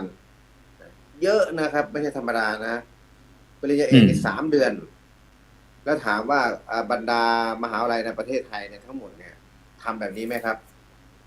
นอกจากพัฒนาสติปัญญาแล้วร่างกายเป็นไงตอนนี้มหาจุฬาเนี่ยอยู่ในกลุ่มที่4ปัญญาและคุณธรรม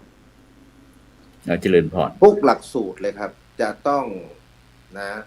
เขียนมคอ3ก็คือแผนการเรียนเนี่ยต้องมีคุณธรรมอยู่ในนั้น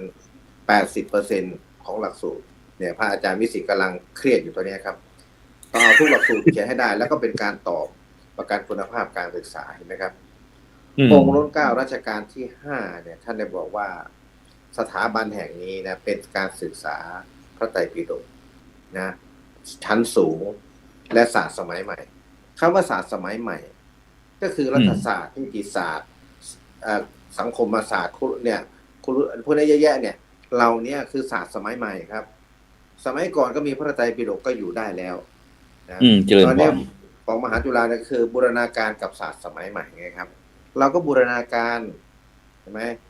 โลกก็รู้โลกก็ไม่ให้ช้ำทำก็ไม่ให้เสีย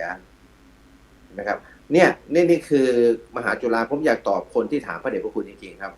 นะเขาจะได้เข้าใจว่ามันไม่ใช่การที่คุณเข้าใจผิดเช่นนั้นเราไม่ใช่เป็นการฝากสังคมนะ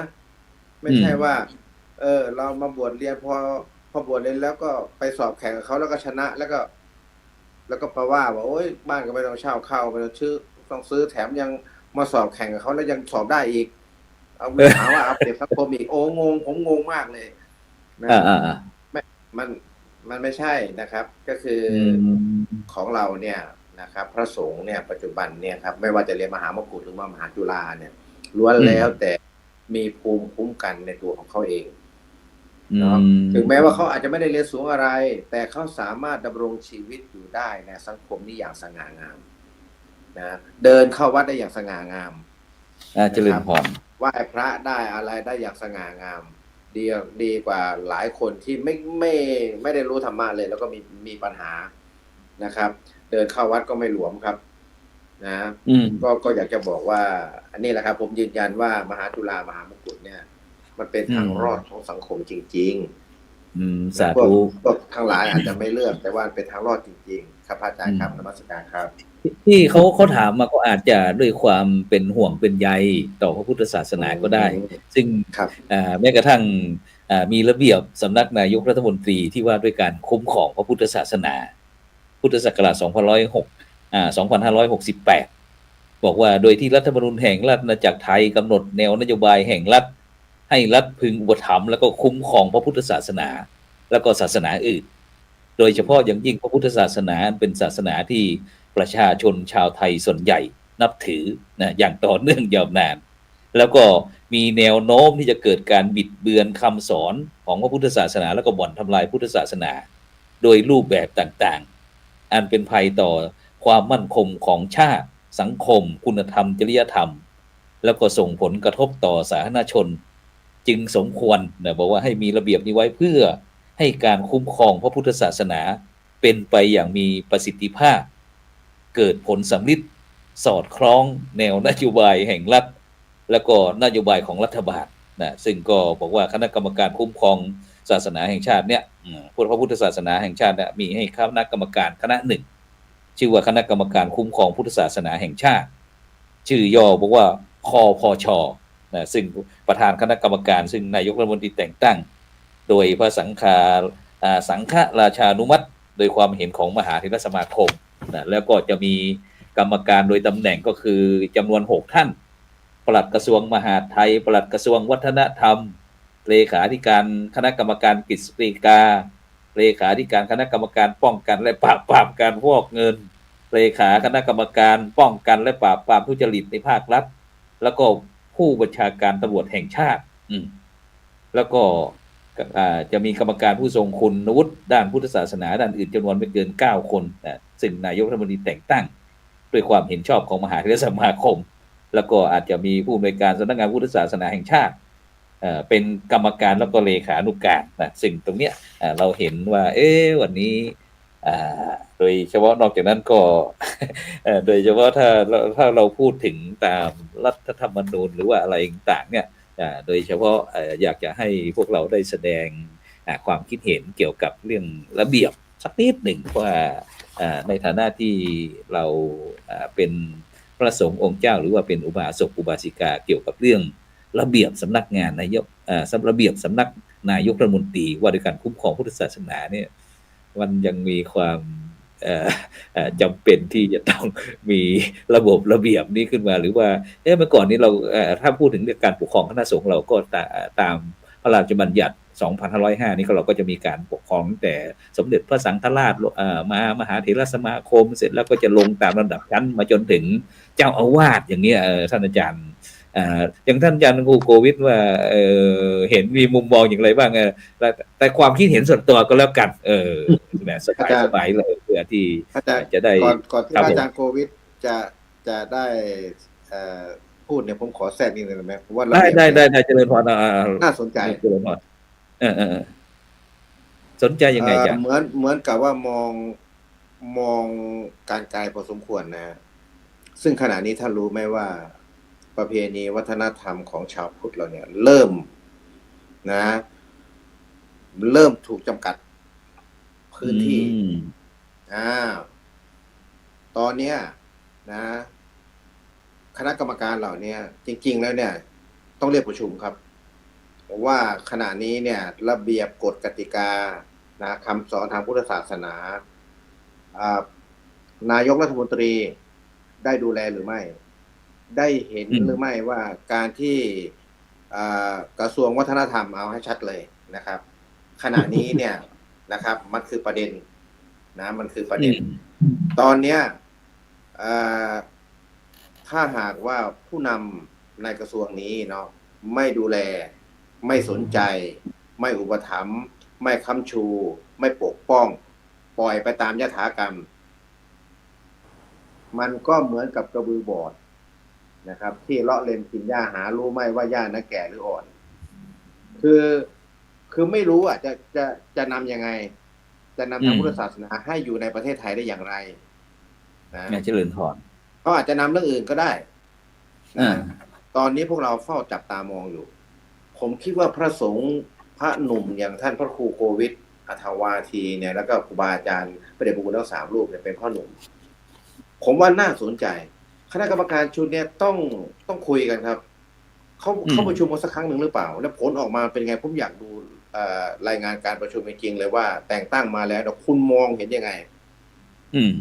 ผมอยากจะดูว่าเขามองพุทธศาสนาอย่างไรในเวลานี้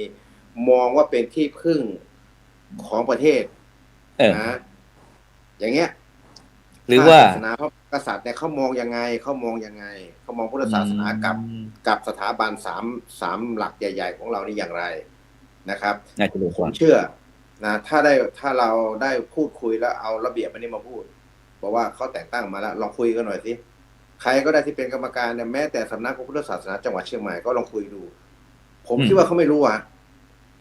นะเขาก็จะเฉยแต่งตั้งฉันก็แต่งตั้งไปอย่างนี้ใช่ไหมใช่เรื่องนี้นะท่านพระอาจารย์ผมฝากด้วยถ้ามีโอกาสผมอยากคุยเรื่องนี้แล้วก็เอาคนคณะกรรมการท่านใดท่านหนึ่งเอาเลขาก็ได้เลขาของคณะกรรมการชุดนี้ครับมาคุยเลขาชุดนี้ก็เป็นผู้อำนวยการสำนักงานพุทธศาสนาแห่งชาตินั่นแหละครับดีเลยเอามาพูดคุยเลยนะครับว่าดูซิว่ามันเกิดอะไรขึ้นแล้วตอนนี้มียังไงนโยบายนะการดูแลพระศาสนาดูแลกันอย่างไรนะประเพณีวัฒนธรรมที่เราเคยปฏิบัติกันมาเนี่ยนะครับมันดีขึ้นไหมหรือว่ามันซุดหรือว่ามันเสมอตัวหรือยังไงนะก็ประมาณนี้ก่อนครับเดี๋ยวพูดแล้วไปที่อาจารย์พระครูโกวิทอัฐวาทีเลยครับผมนิมนต์ครับอาจารย์ครับมีความคิดเห็นอย่างไรเกี่ยวกับเรื่องระเบียบ สำนักงานสำนักนายกรัฐมนตรีนะครับว่าด้วยการคุ้มครองพระพุทธศาสนาพุทธศักราช2568นะครับอาจารย์ครับในปัจจุบันนี้อาจารย์ว่าจำเป็นที่จะต้องมีคณะกรรมการเหล่านี้ขึ้นมาดูแลหรือว่าเราก็ยังมีคณะสงฆ์เรายังมีการปกครองตามระดับชั้นอยู่บ้างครับถ้าเท่าที่ติดตามเราต้องยอมรับความจริงก่อนว่าในช่วง3 เดือน 4 เดือนที่ผ่านมาเนี่ยกระแสในสังคมด้านพุทธศาสนาเนี่ยค่อนข้างที่จะเป็นกระแสหลักในโลกโซเชียลเลยแล้วก็โค้ชส่วนใหญ่ชาวพุทธเนี่ยแม้แต่เราที่เป็นพระสงฆ์อยู่ในวัดในช่วงพรรษาเนี่ยดูแล้วมีผลกระทบต่อพวกเรากันเองที่เป็นชาวพุทธทั้งเป็นพระภิกษุสามเณรอุบาสกอุบาสิกาเพราะว่าผลกระทบของสิ่งที่มันเกิดขึ้นเนี่ยแล้วก็นั้นช่วงนี้มันเป็นช่วงของการเปลี่ยนผ่านอาจารย์ผมคิดว่างั้นนะเป็นช่วงการเปลี่ยนผ่านและทีนี้บังเอิญว่ามีท่านรองนายกรัฐมนตรีท่านหนึ่งเนี่ยที่ท่านกำกับดูพุทธศาสนาอันนี้ผมติดตามจากข่าวเนี่ยแล้วก็เป็นอุบาสกที่เคยบวชในพุทธศาสนาแล้วก็ให้เชื่อกับพุทธศาสนาท่านคงมองเห็นอะไรบางอย่างที่ท่านไปสนทนากับพระภิกษุรูปหนึ่งผมก็ไปอ่านงานของพระภิกษุรูปนี้เนี่ยซึ่งเป็นนักวิชาการทางศาสนาเนี่ยก็มีมุมมองในเชิงที่จะทำยังไงที่จะหาวิธีการปกป้องพระพุทธศาสนาเมื่อท่านมาเป็นรองนายกรัฐมนตรีได้รับการมอบหมายให้ดูแลกำกับดูแลสำนักงานพุทธศาสนาเนี่ยท่านก็คงจะเป็นคนร่างนะครับผมคิดว่านะเป็นคนร่างระเบียบนี้ขึ้นมาแล้วก็ให้นายกรัฐมนตรีเป็นคนลงนามเพิ่งประกาศออกมานี้เนี่ยอันนี้คือถ้าไล่ตามไทม์ไลน์นะเขตมันเกิดขึ้นแล้วทีนี้อุบาสกในบ้านเราเนี่ยชาวพุทธที่บ้านเราเนี่ยก็คงจะมีความห่วงใยทางพุทธศาสนานี่เรามองในแง่ในมุมอีกมุมหนึ่งแล้วก็ทีนี้เนี่ยมันก็กลายเป็นประเด็นว่าเมื่อคณะกรรมการชุดนี้ขึ้นมาเหมือนท่านอาจารย์รองศาสตราจารย์ดร.อภิโรมพูดนะว่าเมื่อประกาศออกมาแล้วคำสั่งออกมาแล้วคณะกรรมการชุดนี้เขาจะวางกรอบในการจะคุ้มครองรักษาอย่างไงเนี่ยผมคิดว่าเขาคงจะต้องมีการพูดกันเพิ่งคำสั่งเพิ่งออกมาประกาศเพิ่งออกมาและทีนี้เนี่ยแต่บังเอิญว่าน่าเสียดายตรงที่ว่าเราไม่มีพระสงฆ์ที่เป็นที่ปรึกษาของคณะกรรมการชุดนี้เนี่ยน่าเสียดายเพราะว่าบ้านเนี่ยเรามีกรรมการที่เป็นพระสงฆ์ที่ทั้งระดับท็อปไม่ว่าจะเป็นมหาเถรสังคมดีหรือพระผู้บริหารของมหาวิทยาลัยก็ดีหรือต่างๆเนี่ยซึ่งที่สังคมยอมรับเนี่ยน่าจะเป็นที่ปรึกษาแต่กลายว่าคำสั่งไม่ได้รับการแต่งตั้งให้เป็นที่ปรึกษาเลยไม่มีพระสงฆ์เข้าไปเกี่ยวข้องเลยอันนี้คือน่าห่วงว่าไม่รู้ว่าจะเป็นไปยังไงครับเราก็ต้องติดตามต่อและนี้ไปในเรื่องของอนุเข้าไปในเรื่องของรองลงมาในระดับจังหวัดอีกก็กลายเป็นว่าไม่มีก็คือยึดถือตามคำสั่งใหญ่ที่ออกมาในระดับจังหวัดก็จะมีผู้ว่ามีระดับต่างแล้วก็มีสำนักพุทธจังหวัดเป็นเลขาอีกก็กลายว่าไม่มี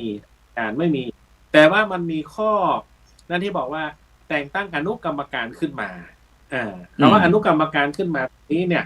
ก็น่าสนใจว่าถ้าหากว่าบอร์ดชุดใหญ่ถ้าเข้าประชุมกันแล้วถ้าคิดว่าพระสงฆ์จะวางกรอบจะเอาพระสงฆ์ไปอยู่ในส่วนไหนของคณะทำงานเนี่ยก็ต้องคอยติดตามต่อไปแต่ทั้งหลายทั้งปวงผมคิดว่าอาจจะเกิดจากความห่วงใยของผู้หลักผู้ใหญ่ในบ้านในเมืองในช่วงนี้อาจารย์จะสังเกตเห็นไหมครับศาสนาสถาบันชาติศาสนาพระมหากษัตริย์เนี่ยยังไงก็ต้องอยู่คู่กับสังคมจะสังเกตเห็นว่างานทุกอย่างเนี่ยต้องพึ่งพาศาสนาทั้งสิ้นนะครับกระแสต่างๆมันก็ดรอปลงไปแต่พวกเรากันเองเนี่ยอย่างพระสงฆ์พวกเราก็ต้องทำงานแต่บังเอิญว่าในจุดที่พวกเราอยู่มันไม่ได้ไปตอบโจทย์สังคมก็คือหมายความว่าไม่ได้ทำให้กระแสสังคมได้เห็นว่าพระสงฆ์พวกเราเนี่ยยังต้องทำอะไรต่อไปนะครับนักวิชาการนักศาสนาอะไรต่างๆก็ค่อนข้างที่จะโจมตีในช่วงที่ผ่านมานะครับในช่วงที่ผ่านมาแต่ว่าด้วยเป็นบุญของประเทศอาจารย์ผมคิดว่าเป็นบุญของประเทศเหมือนอาจารย์อภิโรมพูดเนี่ยด้านวัฒนธรรมด้านอะไรอาจจะดรอปลงไปแต่ผมคิดว่าผมพยายามอยากจะให้มีการเปลี่ยนผ่านให้ไวที่สุด ไม่ว่าอะไรก็ตามให้มีการเปลี่ยนผ่านเหมือนกับเรื่องที่เกิดขึ้นกับพระสงฆ์30 เดือนที่ผ่านมามันเปลี่ยนผ่านไปละมันเริ่มกลับมาที่จะอันนี้แล้วเนี่ยผมคิดว่าต่อไปในประเทศเราเนี่ยผมเชื่อว่าสิ่งศักดิ์สิทธิ์ในประเทศไทยมีคุ้มของพระพุทธศาสนาอยู่ แต่ว่าผมไม่กล้าวิจารณ์คำสั่งนี้นะครับอาจารย์แต่ว่าเกิดจากความคิดของอุบาสกที่ท่านอยู่ในทีมอาจจะกระทำแล้วก็ท่านนั่งที่ดูกรอบของงานที่จะเกิดขึ้นในกรอบอะไรในคำสั่งนะครับก็ฟังอุบาสกอย่างท่านอาจารย์พิโรมฟังอาจารย์พิเดชอาจารย์พิเดชเนี่ยซึ่งเป็นอุบาสกที่อาจจะมีเวทีที่ไปคุยมากพวกเราอีกเพราะว่าเป็นสายของคฤหัสถ์แต่พวกเราก็อยู่ข้างหลังของการทำงานครับผมครับสาธุซึ่งอาจารย์ครูโควิดก็ได้บอกว่าในช่วงนี้ก็มีกระแสทางสื่ออะไรต่างๆนะซึ่งไม่รู้ว่าจะเป็นสื่อตามธรรมชาติหรือว่ามีสื่อกลุ่มหนึ่งพยายามที่จะทำให้มันไม่มีขึ้นอย่างเงี้ยต่างๆแล้วก็เกี่ยวกับเรียกว่าชีวิตของพระสงฆ์องค์เจ้าจริงเนี่ยแต่ไม่มีพระสงฆ์องค์เจ้าไม่มีส่วนร่วมตรงนี้นะครับฉะนั้นอาจารย์ดร.วิสิทธิ์ธิตวิสิทธิ์โทอาจารย์มีความคิดเห็นเกี่ยวกับระเบียบสำนักงานที่อย่างไรบ้างครับผมครับก็อันนี้มุมมองเนาะมุมมองของเราครับก็คุยกันนี่แหละครับก็เกี่ยวกับชีวิตพวกเราถ้ามุมมองของผมมองว่าสังคมชาวบ้านก็พยายามที่จะลุกขึ้นมาเนาะลุกขึ้นมาทำอะไรสักอย่างหนึ่งที่อาจจะมีความคิดอยู่ชุดหนึ่งที่ในหน้าที่ของพุทธบริษัทหรือในฐานะที่เป็นอุบาสกบาสิกาเนี่ยก็อยากจะใช้กลไกทางอำนาจทางรัฐอันนี้นะผมก็มองว่าใช้กลไกอำนาจทางรัฐแล้วพยายามที่จะเอาพระออกจากกลไกนี้เพื่อที่จะมาดูแลนะครับดูแลลักษณะของการจัดระเบียบใหม่โดยผ่านอำนาจของฆราวาสถ้าเอาพระมาอยู่ก็จะเป็นฆราวาสไปสั่งพระนะครับเอาฆราวาสไปสั่งพระมันก็ดูไม่ถูกเพราะพระคือเป็นผู้มีศรัทธาแต่ในเมื่อตั้งพระไปนั่งคุยกับฆราวาสก็จะมองว่าอันนี้มันจะต้องมาให้พระมาพระท่านควรจะอยู่ที่อันควรจะอยู่อันนี้คือเจตนาผมมองว่าเจตนาของฆราวาสอาจจะมองแบบนี้นะอันนี้ความรู้สึกของผมว่าผมก็ยังมองว่าฆราวาสก็เลยไม่รู้จะทำยังไงแต่พอตั้งมาแล้วก็ไม่รู้เหมือนกันว่าจะออกมายังไงเพราะการไม่มีส่วนร่วมของพระเรานี่ไงคือปัญหามันอยู่ที่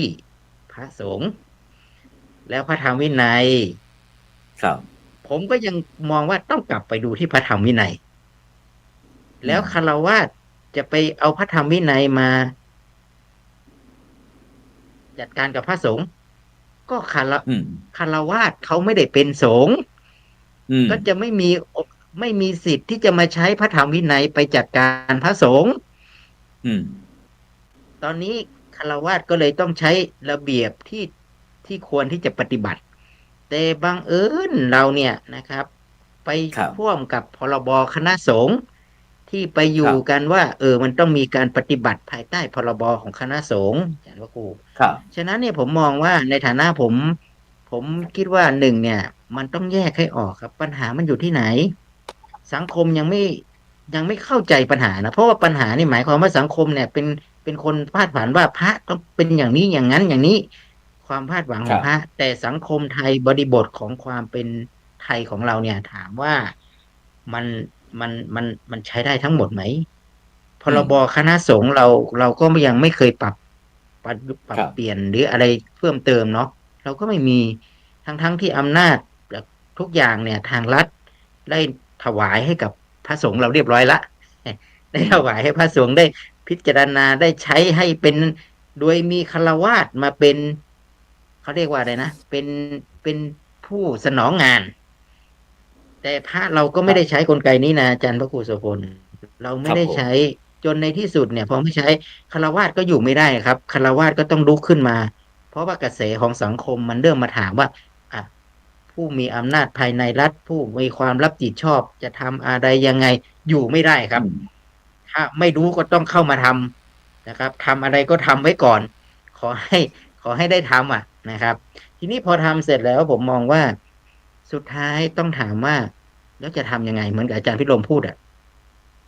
ญาติโยมไม่ได้เข้ามา ไม่ได้รู้ว่าธรรมชาติของพระ ไม่รู้แห่งพิถีพระธรรมวินัย แล้วก็เอาแล้วจะทำยังไงใช่ไหมครับ จะเอาอะไรยังไงมา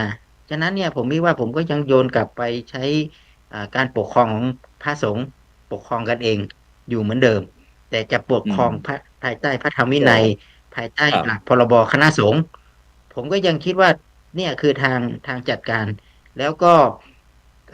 พอเห็นบางอย่างเนาะอาจารย์พระครูสุพลเห็นสังคมกระตุ้นขึ้นมาว่าพระจะต้องถูกลงโทษคดีจะต้องมาจับไปขังคุกนู่นนี่ผมยิ่งบอกว่าสังคมเราไปไกลมากเลยไปแบบไม่มีเหตุผลในความเป็นสังคมไม่มีเหตุผลครับผมใช่ผมก็ได้มองว่าพอยิ่งมาเห็นคำสั่งที่อาจารย์โฆษกก็มองถึงว่าเขาคงจะแยกระหว่างพระสงฆ์กับฆราวาสไม่อยากให้พระไปโพพันกับข้อกฎหมายที่มันจะสืบเนื่องไปถึงตัวของท่านนะครับมันแน่นอนครับเพราะว่าถ้าเกิดว่ามันมีการวิพากษ์หรือว่ามันมีการเกิดข้อพิพาทกันขึ้นมาเนี่ยแน่นอนใช่ไหมครับพระก็จะต้องไปขึ้นเป็นพยานขึ้นศาลมันโพ่ไปถึงกฎหมายไงอาจารย์ฉะนั้นเนี่ยเขาก็พยายามที่จะเซฟไม่ให้พระได้มีแต่ว่าเมื่อใดก็ตามที่ยังไม่มีพระก็จะไปจัดการเรื่องของลงทันเรื่องพระธรรมวินัยได้ยังไงผมก็ยังมองไม่ออกไงว่ามันให้ฆราวาสอย่างเงี้ยให้ฆราวาสตั้งกันเองแล้วก็ใช้พระธรรมวินัยไปผิดหรือถูกกับพระสงฆ์ผมคิดว่าไม่ใช่ผมคิดว่ายังไงก็ตามครับเรื่องนี้ต้องเป็นเรื่องพระธรรมวินัยเรื่องพระสงฆ์ก็ต้องเป็นของพระสงฆ์เป็นคนจัดการกลับไปที่พระสงฆ์กลับไปที่นิสัยกลับไปที่พระธรรมวินัยที่เรามีอยู่กลับไปดูที่พรบคณะสงฆ์พรบคณะสงฆ์อันไหนที่ไม่ได้เราก็พัฒนาปรับปรุงพรบคณะสงฆ์ส่วนอำนาจที่ญาติโยมกำลังตั้งกันมาอยู่ภายใต้อำนาจญาติโยมด้วยเจตนาของญาติโยมที่ดีต่อพระพุทธศาสนาจำเป็นจะลุกขึ้นมาทำกลไกอะไรสักอย่างก็ได้แต่ว่ากลไกนี้มันจะเกิดพลังแล้วก็มีการแก้ปัญหาได้ยังไงล่ะครับถ้ามันไม่มีพระสงฆ์เราเข้าไปมีส่วนร่วมนะครับฆราวาสจะมาให้พระลาสิกขาอะไรต่างๆนี่มันไม่ใช่เขาคนร้องร่วมมันผมคิดว่ามันก็คงไม่มีประเทศไหนที่นับถือพุทธศาสนาแล้วก็จะต้องให้ฆราวาสมาลงโทษพระอย่างนี้ใช่ไหมครับอาจารย์ทั้งนั้นเนี่ยว่าคนจะแยกระหว่างใช่คนจะแยกครับคนจะแยกระหว่างแม่ญาติโยมที่ฟังอยู่ก็ยังเคืองกันอยู่เหมือนกันว่าเราเป็นฆราวาสแล้วเราจะลงทันพระจะมีความผิดกับในมันโดยเฉพาะยิ่งผอ.สำนักพุทธศาสนานี่หนักใจเลยนะแล้วจะยังไงล่ะเนี่ยนะครับไปที่ไหนคืองานหน้าที่ของเราก็คือสนองพระเดชพระคุณแต่ทำนี้เห็นไหมมันก็จะผมก็ยังมองว่ามันไม่ใช่ละนะครับแต่ถ้าเกิดว่าผอ.สำนักพุทธเนี่ยเป็นนักบวชโอเคนะครับเป็นนักบวชด้วยกันแล้วก็สามารถเข้ามาได้จัดการอย่างนี้อันนี้คือมุมมองของผมนะแต่ผมก็คิดว่าสิ่งที่ผมก็มีสิทธิ์ที่จะมองในลักษณะนี้หนึ่งผมมองเจตนาดีของผู้ที่มีอำนาจทางรัฐที่ไม่อยากให้พระเข้าไปพัวพันกับเรื่องของข้อที่มันจะวิพากษ์ภายในกฎหมายเนี่ยนะเพราะมันมีความเชื่อมโยงกันความละเอียดอ่อนของความเป็นพระมันมีอยู่อาจารย์พระครูสุพจน์อันที่สองถ้ามีแล้วกลไกนี้จะไปบังคับใช้กับพระผมก็ว่าไม่ได้ยุติธรรมกับความเป็นที่ว่าพระไม่ได้มีส่วนร่วมพระเราเกิดจากพระธรรมวินัยไม่ได้เกิดจากกฎหมายแต่พระเราเกิดจากพระธรรมวินัยถ้าอย่างนั้นก็ให้พระธรรมวินัยใช้ด้วยพระธรรมวินัยครับครับจากนั้นก็ครับอาจารย์ขอนิมนต์ครับอาจารย์พระครูโกวิทครับนิมนต์ครับพอดีมันมีหมวดที่3คณะวินัยธรกลางและคณะธรรมธรกลางในคำสั่งนะตรงนี้เนี่ยหมวดที่3เนี่ยเขาให้อำนาจของพระไว้อยู่ก็คือจะมีการแต่งตั้งพระคณะของวินัยธรกลางธรรมธรกับวินัยธร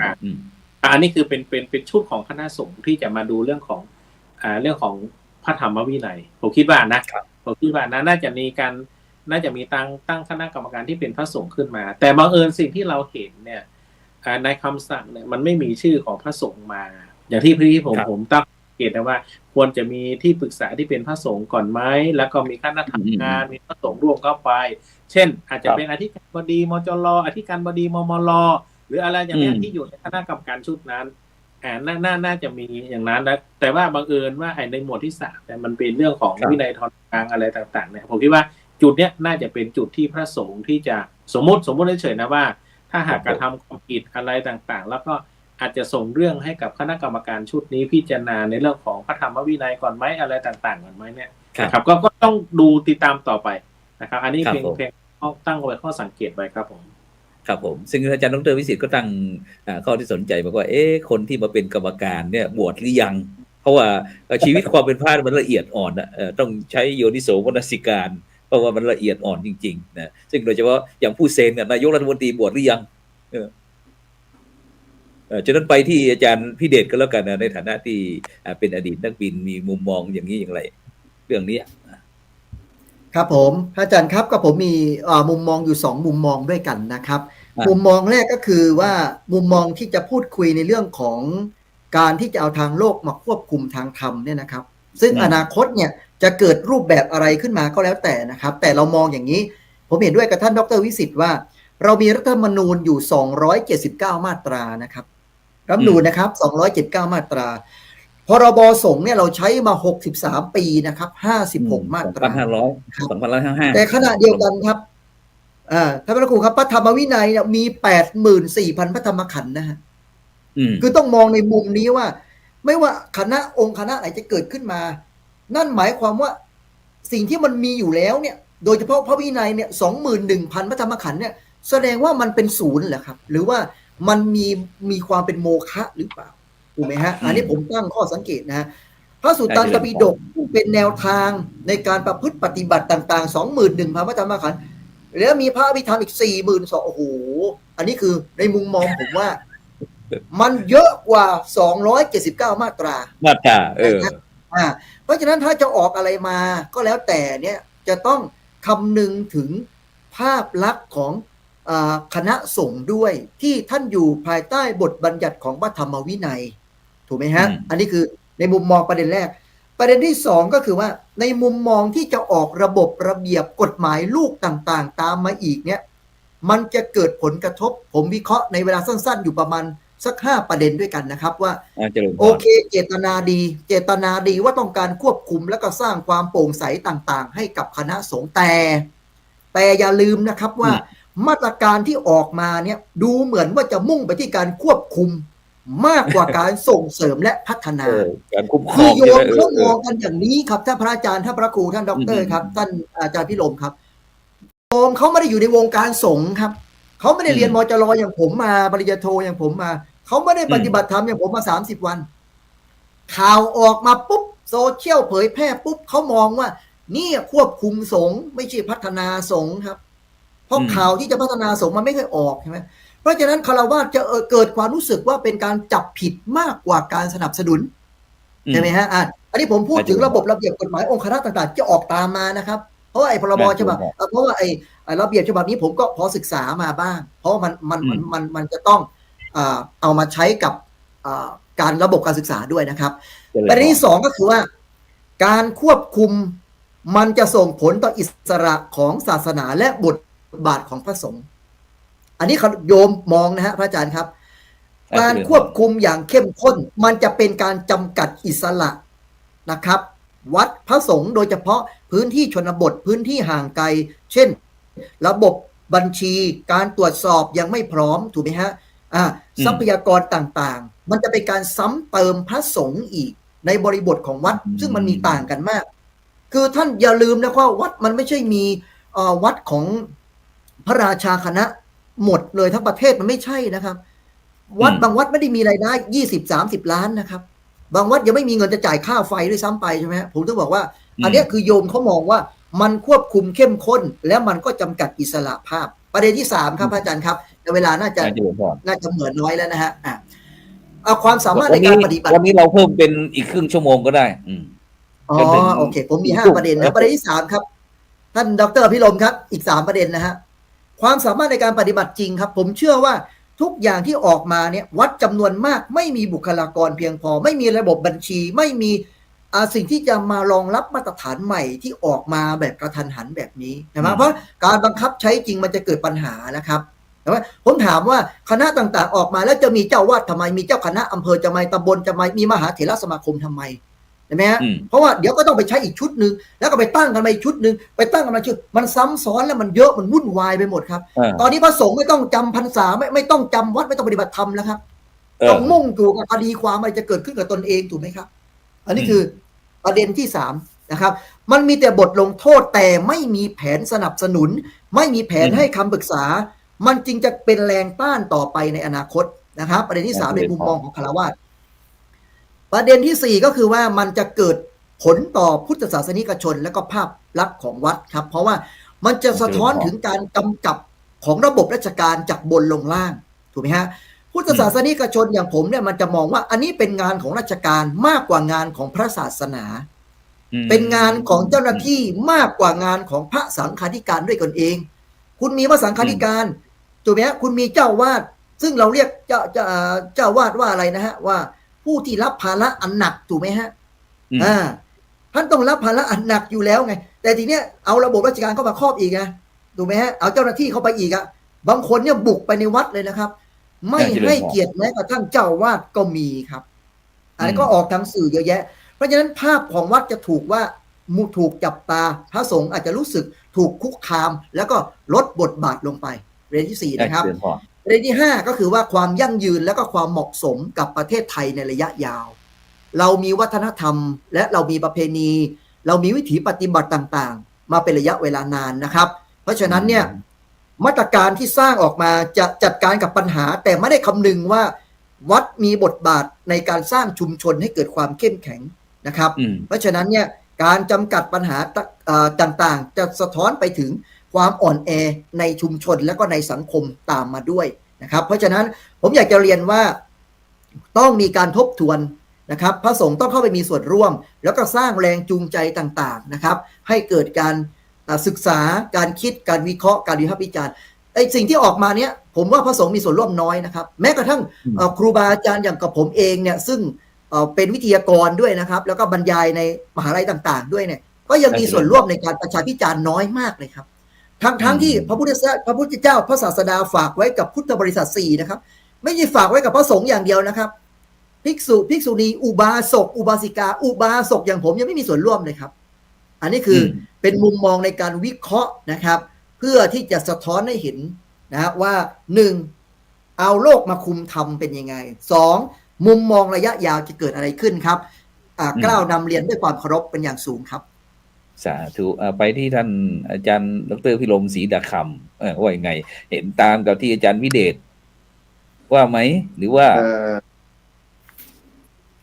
ผมเนี่ยมองภาพใหญ่ก่อนนะครับก็คือว่าหลังจากการเปลี่ยนแปลงปี75เป็นต้นมาเนี่ยพุทธศาสนาอยู่ภายใต้คณะรัฐมนตรีก่อนหน้านั้นเนี่ยเป็นสมบูรณาญาสิทธิราชอยู่ภายใต้พระมหากษัตริย์ดูแลคุ้มครองอุปถัมภ์เป็นพระองค์ท่านเป็นพุทธมามกะทุกอย่างไม่มีปัญหาหลังจากการเปลี่ยนแปลงมาแล้วเนี่ยเราอยู่ภายใต้คณะรัฐมนตรีซึ่งมีนายกรัฐมนตรีเป็นผู้นำแล้วก็มีรัฐมนตรีประจำสำนักดูแลพระพุทธศาสนาแล้วก็มอบให้บุคคลใดบุคคลหนึ่งไปดูแลพระพุทธไปดูแลพระพุทธศาสนาอำนาจรัฐจะเปลี่ยนแปลงการปกครองคณะสงฆ์ที่ท่านพระอาจารย์และท่านอาจารย์พิเชษฐ์พูดเมื่อสักครู่เนี่ยนะคณะรัฐมนตรีอำนาจรัฐนี่นะครับจะต้องเปลี่ยนแปลงพุทธศาสนาแน่นอนดูคำสั่งตัวนี้เป็นหลักคฤหัสถ์เข้ามาปกครองคณะสงฆ์โดยเบ็ดเสร็จเห็นไหมคุมวัดกี่วัดพระธรรมกายกี่วันแล้วใช้กองทัพเท่าไหร่มีพระสงฆ์รูปไหนที่เข้าไปช่วย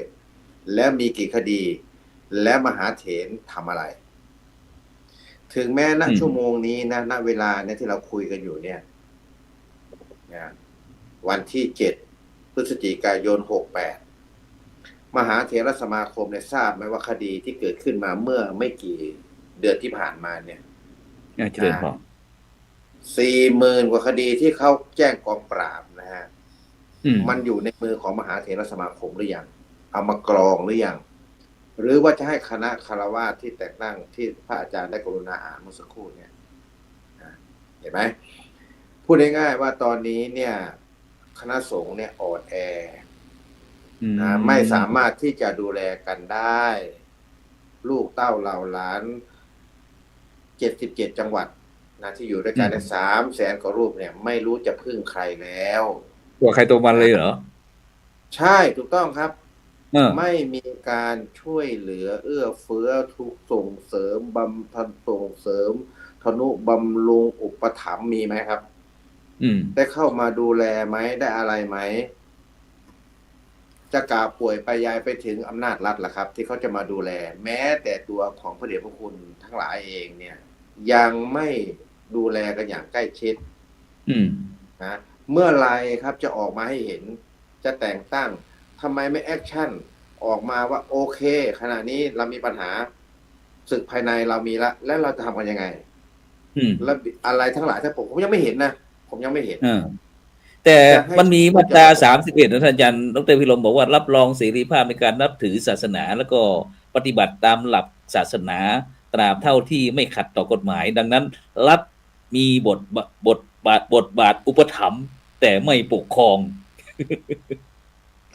ผมกล่าวถึงมหาเถรสมาคม ซึ่งท่านไม่ใช่เป็นศาสนาคริสต์ศาสนาอิสลามแน่นอนนะท่านเป็นพุทธแน่นอนถูกไหมในเมื่อเป็นเช่นนี้เนี่ยนะ มหาเถรสมาคมพร้อมกับเจ้าคณะหนทั้งหลายที่อยู่ในประเทศนี้เนี่ย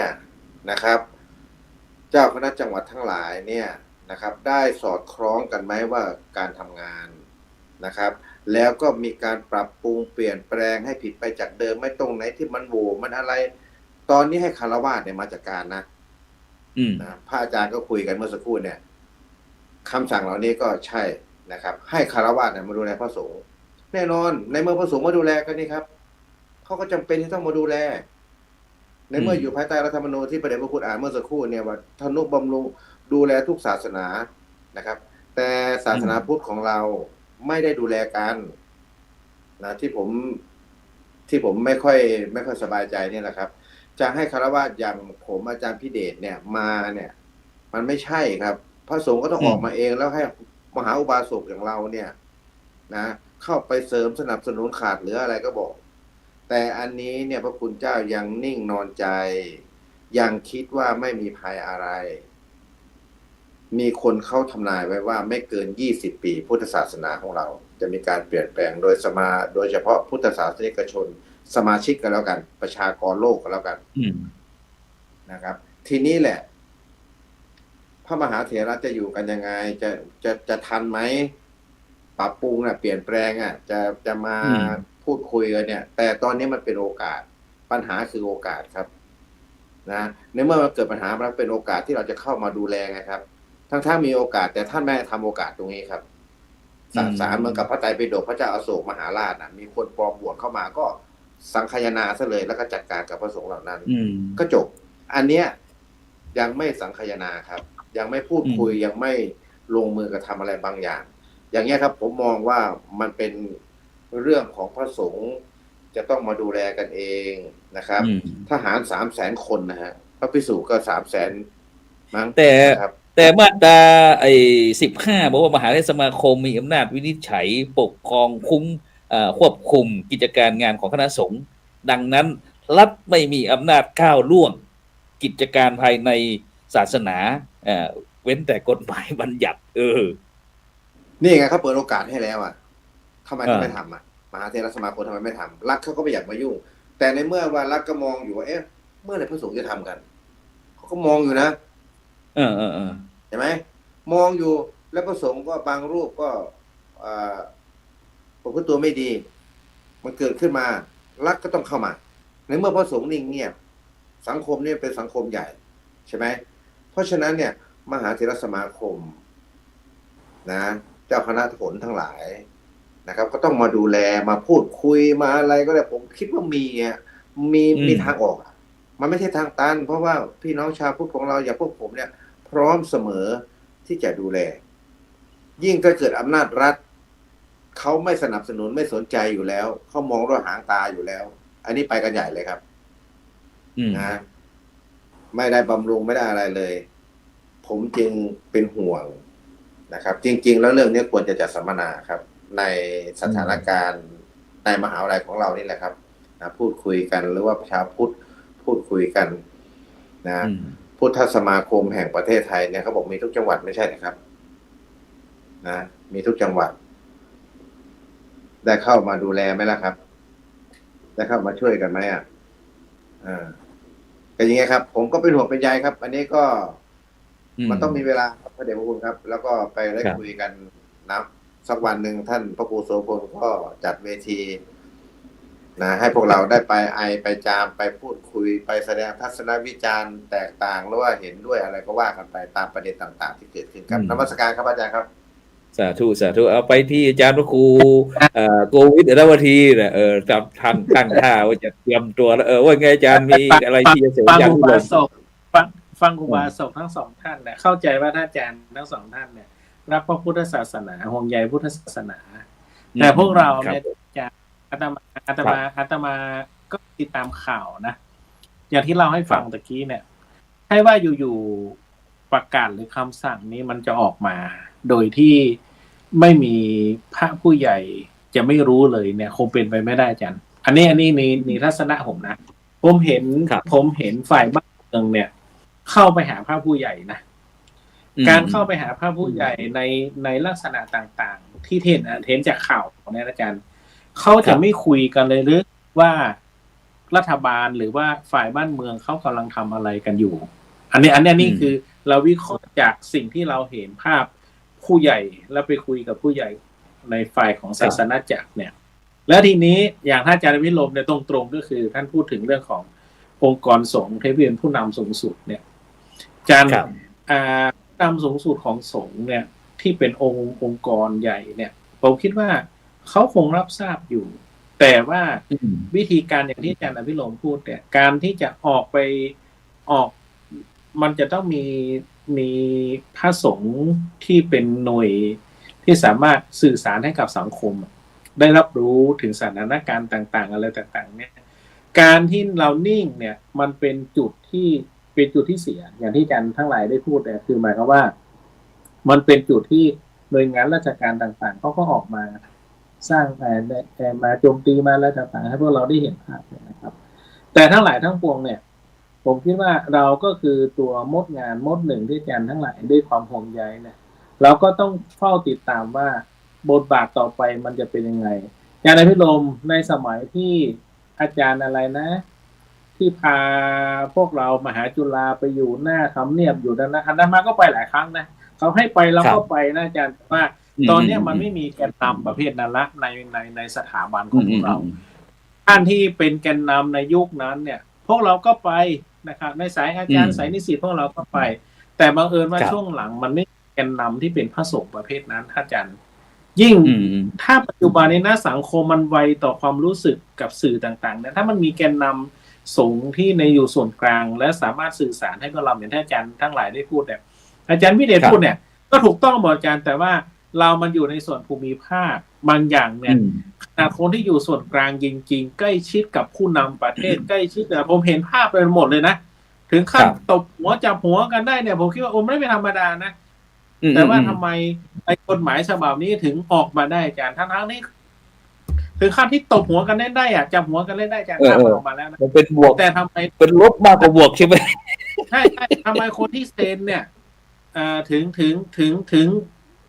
งอย่างนี้ได้อาจารย์ก็มันน่าคิดอาจารย์มันน่าคิดแต่ด้วยความมุมที่แน่นอนว่าถ้าหากว่ามันมีผลรัฐมาคุมพระเนี่ยต่อไปองค์กรสงฆ์ก็อยู่ลำบากอาจารย์พิเดชอาจารย์พิรมพวกเราก็อยู่ลำบากอาจารย์ทั้งสองท่านเนี่ยสึกไปก่อนแล้วพ้นทุกข์ไปแล้วพวกที่อยู่อย่างอาจารย์ครูโสพลอย่างอาตมาทำเนี่ยแก่แล้วอาจารย์ไม่รู้จะทำไงก็ต้องอยู่กันต่อไปถ้าหากว่าองค์กรสงฆ์เราอ่อนแอกันแต่ว่าถ้าจะเข้มแข็งเนี่ยพวกเรากันเองในสายมหาจุฬามันพร้อมที่จะไปอาจารย์อภิรมย์ถ้าเขา มีหน่วยเหนือให้พวกเราที่จะไปทำอะไรเนี่ยเราพร้อมที่จะทำแต่ว่าถ้าเราจะไปเริ่มต้นก่อนแต่ว่าไอ้สูงสุดเนี่ยก็ยังนิ่งอยู่เราก็ต้องคอยติดตามว่าเขาจะทำ เป็นไปได้ไหมครับอาจารย์ครูโกวิทครับสมมุติว่าเราจะมีการประกาศกฎระเบียบอะไรต่างๆเนี่ยมันจะต้องมีผู้รับผิดชอบอาจารย์ครับไม่ใช่ว่าอยู่ๆคุณจะประกาศมาคุณกล้ารับไหมล่ะรับผิดชอบไหมล่ะเรื่องกับพุทธศาสนาในประเทศไทยเราเนี่ยชีวิตของคุณรับได้ไหมในในมุม รับแต่ชอบไม่รับผิดนี่ดิมันจะมีปัญหาตรงนี้แหละผมคิดว่าต่อไปเนี่ยเดี๋ยวลองดูมันเพิ่งออกมาอาจารย์เดี๋ยวดูกระแสมาขณะอาจารย์พิเดชยังออกมาแล้วเนี่ยเห็นไหมตอนเนี้ยคือ อาจารย์พิรมยังมีความเห็นที่มันไม่ใช่แล้วนะเนี่ยคือแค่เรามาร่วมรายการแค่3-4ท่านเนี่ยมันมีมุมมองของนักวิชาการมาแล้วอาจารย์ลองดูกระแสต่อไปว่าจะออกมาในที่ทางใดไอ้ที่ด่าในทีวีใช่อาจารย์ตอนนี้ก็เห็นเงียบนะก็ไม่ออกมาช่วงเนี้ยไอ้3-4 เดือนก่อนนี่3 เดือนก่อนโหด่าพระทุกวันเนี่ยตอนนี้เห็นเงียบไปเลยมันไม่ออกมาด่าเลยนะก็ลองดูต่อไปไอ้ที่เก่งๆนั่นแหละลองดูต่อไปครับครับผมครับไปทางท่านอาจารย์ดร.วิสิทธิ์ครับผมอาจารย์ดร.วิสิทธิ์ครับเห็นรู้สึกว่าขมิบปากบ่อยแล้วมันยังมีความยังไงครับแตกต่างจากท่านอาจารย์ทั้ง3 ท่านอีกไหมครับหรือว่ามีมุมมองที่แตกต่างจากนี้จากที่ผมมองนะก็เป็นไม่มันไม่มีอะไรเปลี่ยนมันไม่มีอะไรที่เกินที่เราคาดการไว้เนาะหนึ่งก็คือเมื่อพระสงฆ์เราไม่สามารถที่จะจัดการกันเองได้ก็อุบาสกอุบาสิกาก็จะใช้กระบวนการเข้ามานะครับอันที่หนึ่งเนี่ยแน่นอนนะครับเราอาจจะผมมองว่ามันอย่างนี้อาจารย์พระครูแต่มันจะมีประเด็นก็คือพอออกมาด้วยความคิดของฆราวาสเนี่ยก็อยากจะมาให้พระท่านเป็นพระสุปฏิปันโนพระที่อยู่ แต่อย่าลืมว่าสังคมของเราเนี่ยพระก็ไม่ตอนการทำงานของพระเราเนาะเราจะเป็นแบบที่ความคาดหวังของสังคมไปทั้งหมดไม่ได้เรามีบริบทที่แตกต่างกันธรรมเนียมประเพณีวัฒนธรรมความเชื่ออะไรที่แตกต่างกันอยู่ฉะนั้นเนี่ยมันก็มันจะทำให้เรารู้สึกว่าการทำงานไม่เต็มศักยภาพแล้วพระสงฆ์ที่จะลุกขึ้นมาทำงานก็เหลือน้อยเพราะการที่ลุกขึ้นมาทำงานแล้วก็ลุกขึ้นมาที่จะนำชาวบ้านอะไรต่างเนี่ยก็มีสิทธิ์นะครับที่จะไปถูกภายใต้กฎหมายนี้ดำเนินคดีดังนั้นเนี่ยเราก็จะเห็นว่าพระก็กับฆราวาสก็แจ้งดำเนินคดีพระก็แจ้งความดำเนินคดีฆราวาสมันก็จะเป็นโลกกับธรรมกับโลกมันไม่ตรงกันแล้วครับทีนี้มันก็ด้วยในที่สุดเนี่ยเราก็จะดึงความเป็นพระไปโพกับคดีต่างๆที่ตอนนี้เนี่ยที่บอกว่ามีประมาณ10,000 กว่าคดีอะไรต่างๆนี้นะหรือว่าอะไรต่างๆเรื่องร้องเรียนฆราวาสตอนนี้ก็ร้องเรียนพระอยู่ตลอดครับไม่พอใจพระมั่งอะไรบ้างบางทีอยู่ในวัดไม่พอใจบางทีน้ำไม่ไหลไฟไม่สว่างเน็ตดับก็มาฟ้องพระเลยพระเล่นเยอะใช่ไหมใช่บางทีที่ของที่แต่ก่อนเนี่ยที่อยู่ในวัดให้ญาติโยมได้ดูแลโยมก็อยากจะอยู่ตลอดพระไม่โอเคมีระเบียบอะไรเข้ามาปุ๊บก็ไม่ถูกกับพระก็เอาประท้วงพระให้พระนี่เห็นไหมแล้วก็มีการแกล้งกันอะไรนี้แล้วผมถามว่าต่อไปพระเราจะมีกำลังใจในการลุกขึ้นมาลุกขึ้นมาปกป้องดูแลอะไรยังไงดูแลสาธารณทายาทดูแลนู่นนี่นั่นพอมาเป็นพระสังฆาธิการจะต้องถูกดำเนินคดี157บ้างละเว้นบ้างนั่นบ้างนี่มั่งแล้วยิ่งพระก็ไม่มีความรู้ด้านกฎหมายท่านพระครูโสพลคิดนะครับว่าสังคมเราจะพระไม่มีความรู้พระก็ต้องไปอาศัยญาติโยมเพื่อความอยู่รอดเพื่อที่นั้นมาก็อาศัยญาติโยมมาเป็นเอาทนายความมาบ้างอะไรบ้างใช่ไหมครับก็พระไม่มีที่พึ่งไม่ดีพึ่งนะครับเราเป็นใครคณะสงฆ์ไม่ว่าจะเป็นสำนักพุทธหรือว่าอะไรต่างๆเราก็ไม่มีที่พึ่งใช่ไหมเราก็ไม่มีพึ่งให้เราและไม่มีใครมาดูแลเราพระธรรมวินัยก็ไม่สามารถปกป้องเราได้แล้วก็สุดท้ายเราต้องอยู่กับการต่อสู้นะครับมีพระบางรูปนะครับไม่รู้ว่าเป็นยังไงท่านก็ต้องทีก็ต้องออกไปต่อสู้เองด้วยตัวท่านเองเพื่อที่จะคำเงินมา สุดท้ายครับ ไม่มีอะไรเลย ที่จะมาค้ำประกันท่านว่าด้วยความเป็นพระแล้วท่านจะอยู่นะครับ อยู่ด้วยความสง่างาม อยู่ด้วยความที่ไม่โดยเฉพาะอย่างยิ่งก็คือถ้าเป็นเจ้าอาวาสอ่ะ แค่บัญชีวัดเนี่ย ก็จบแล้วครับอาจารย์พิเดชไม่ต้องพูดอะไรแล้ว เงินก็ไม่ใช่เงินของท่านด้วย แล้วเงินของญาติโยมมาแล้วก็บริหารอีกดีไม่ดีก็จะมาติดคุกติดตารางกับเพราะญาติโยม เพราะโยมมาบริจาคเห็นไหมครับ สาเหตุอย่างเนี้ยผมคิดว่าแล้วพระเราล่ะ ก็ต่อไปก็จะไม่มีใครอยากบวชแล้ว ไม่มีใครอยากจะมารับภาระนี่ครับนะครับ ก็อยู่กันลาออกจากเจ้าอาวาสเป็นพระปกติ เป็นพระลูกวัดดีกว่า เห็นไหมครับแล้วใครล่ะครับ ที่จะมาการันตี ผมกำลังสนใจว่ามันต้องออกการสนับสนุนส่งเสริมพัฒนาศักยภาพของท่าน ผมเห็นด้วยกับอาจารย์พิเดชนะ อุปถัมภ์คือส่งเสริมครับ ท่านต้องรู้เรื่องนี้ สนับสนุนท่านให้ส่งเสริมเรื่องนี้ ท่านขาดนี้สนับสนุนให้ท่านไปนะครับ ไม่ใช่ว่าท่านเอานี้ไม่ได้ ไม่เหมาะกับสำนักธรรมทูตมันไม่ใช่กิจของสงฆ์มันไม่ใช่อันนั้นท่านทำไม่ได้ทำญาติโยมอะครับนะ โดยเฉพาะอย่างยิ่งนะครับพระเราเนี่ยเวลาบวชมาก็จริงนะครับลาสิกขาไปก็อาจจะมองทัศนคติอีกอย่างหนึ่งมันไม่เหมือนเดิมนะครับ ตอนเป็นพระเนี่ยอีกอย่างหนึ่งพอลาสิกขาไปอีกอย่างหนึ่ง แล้วก็สุดท้ายนะครับ เราก็ญาติโยมที่มาก็ไม่เห็นพระไม่ได้อย่างใจ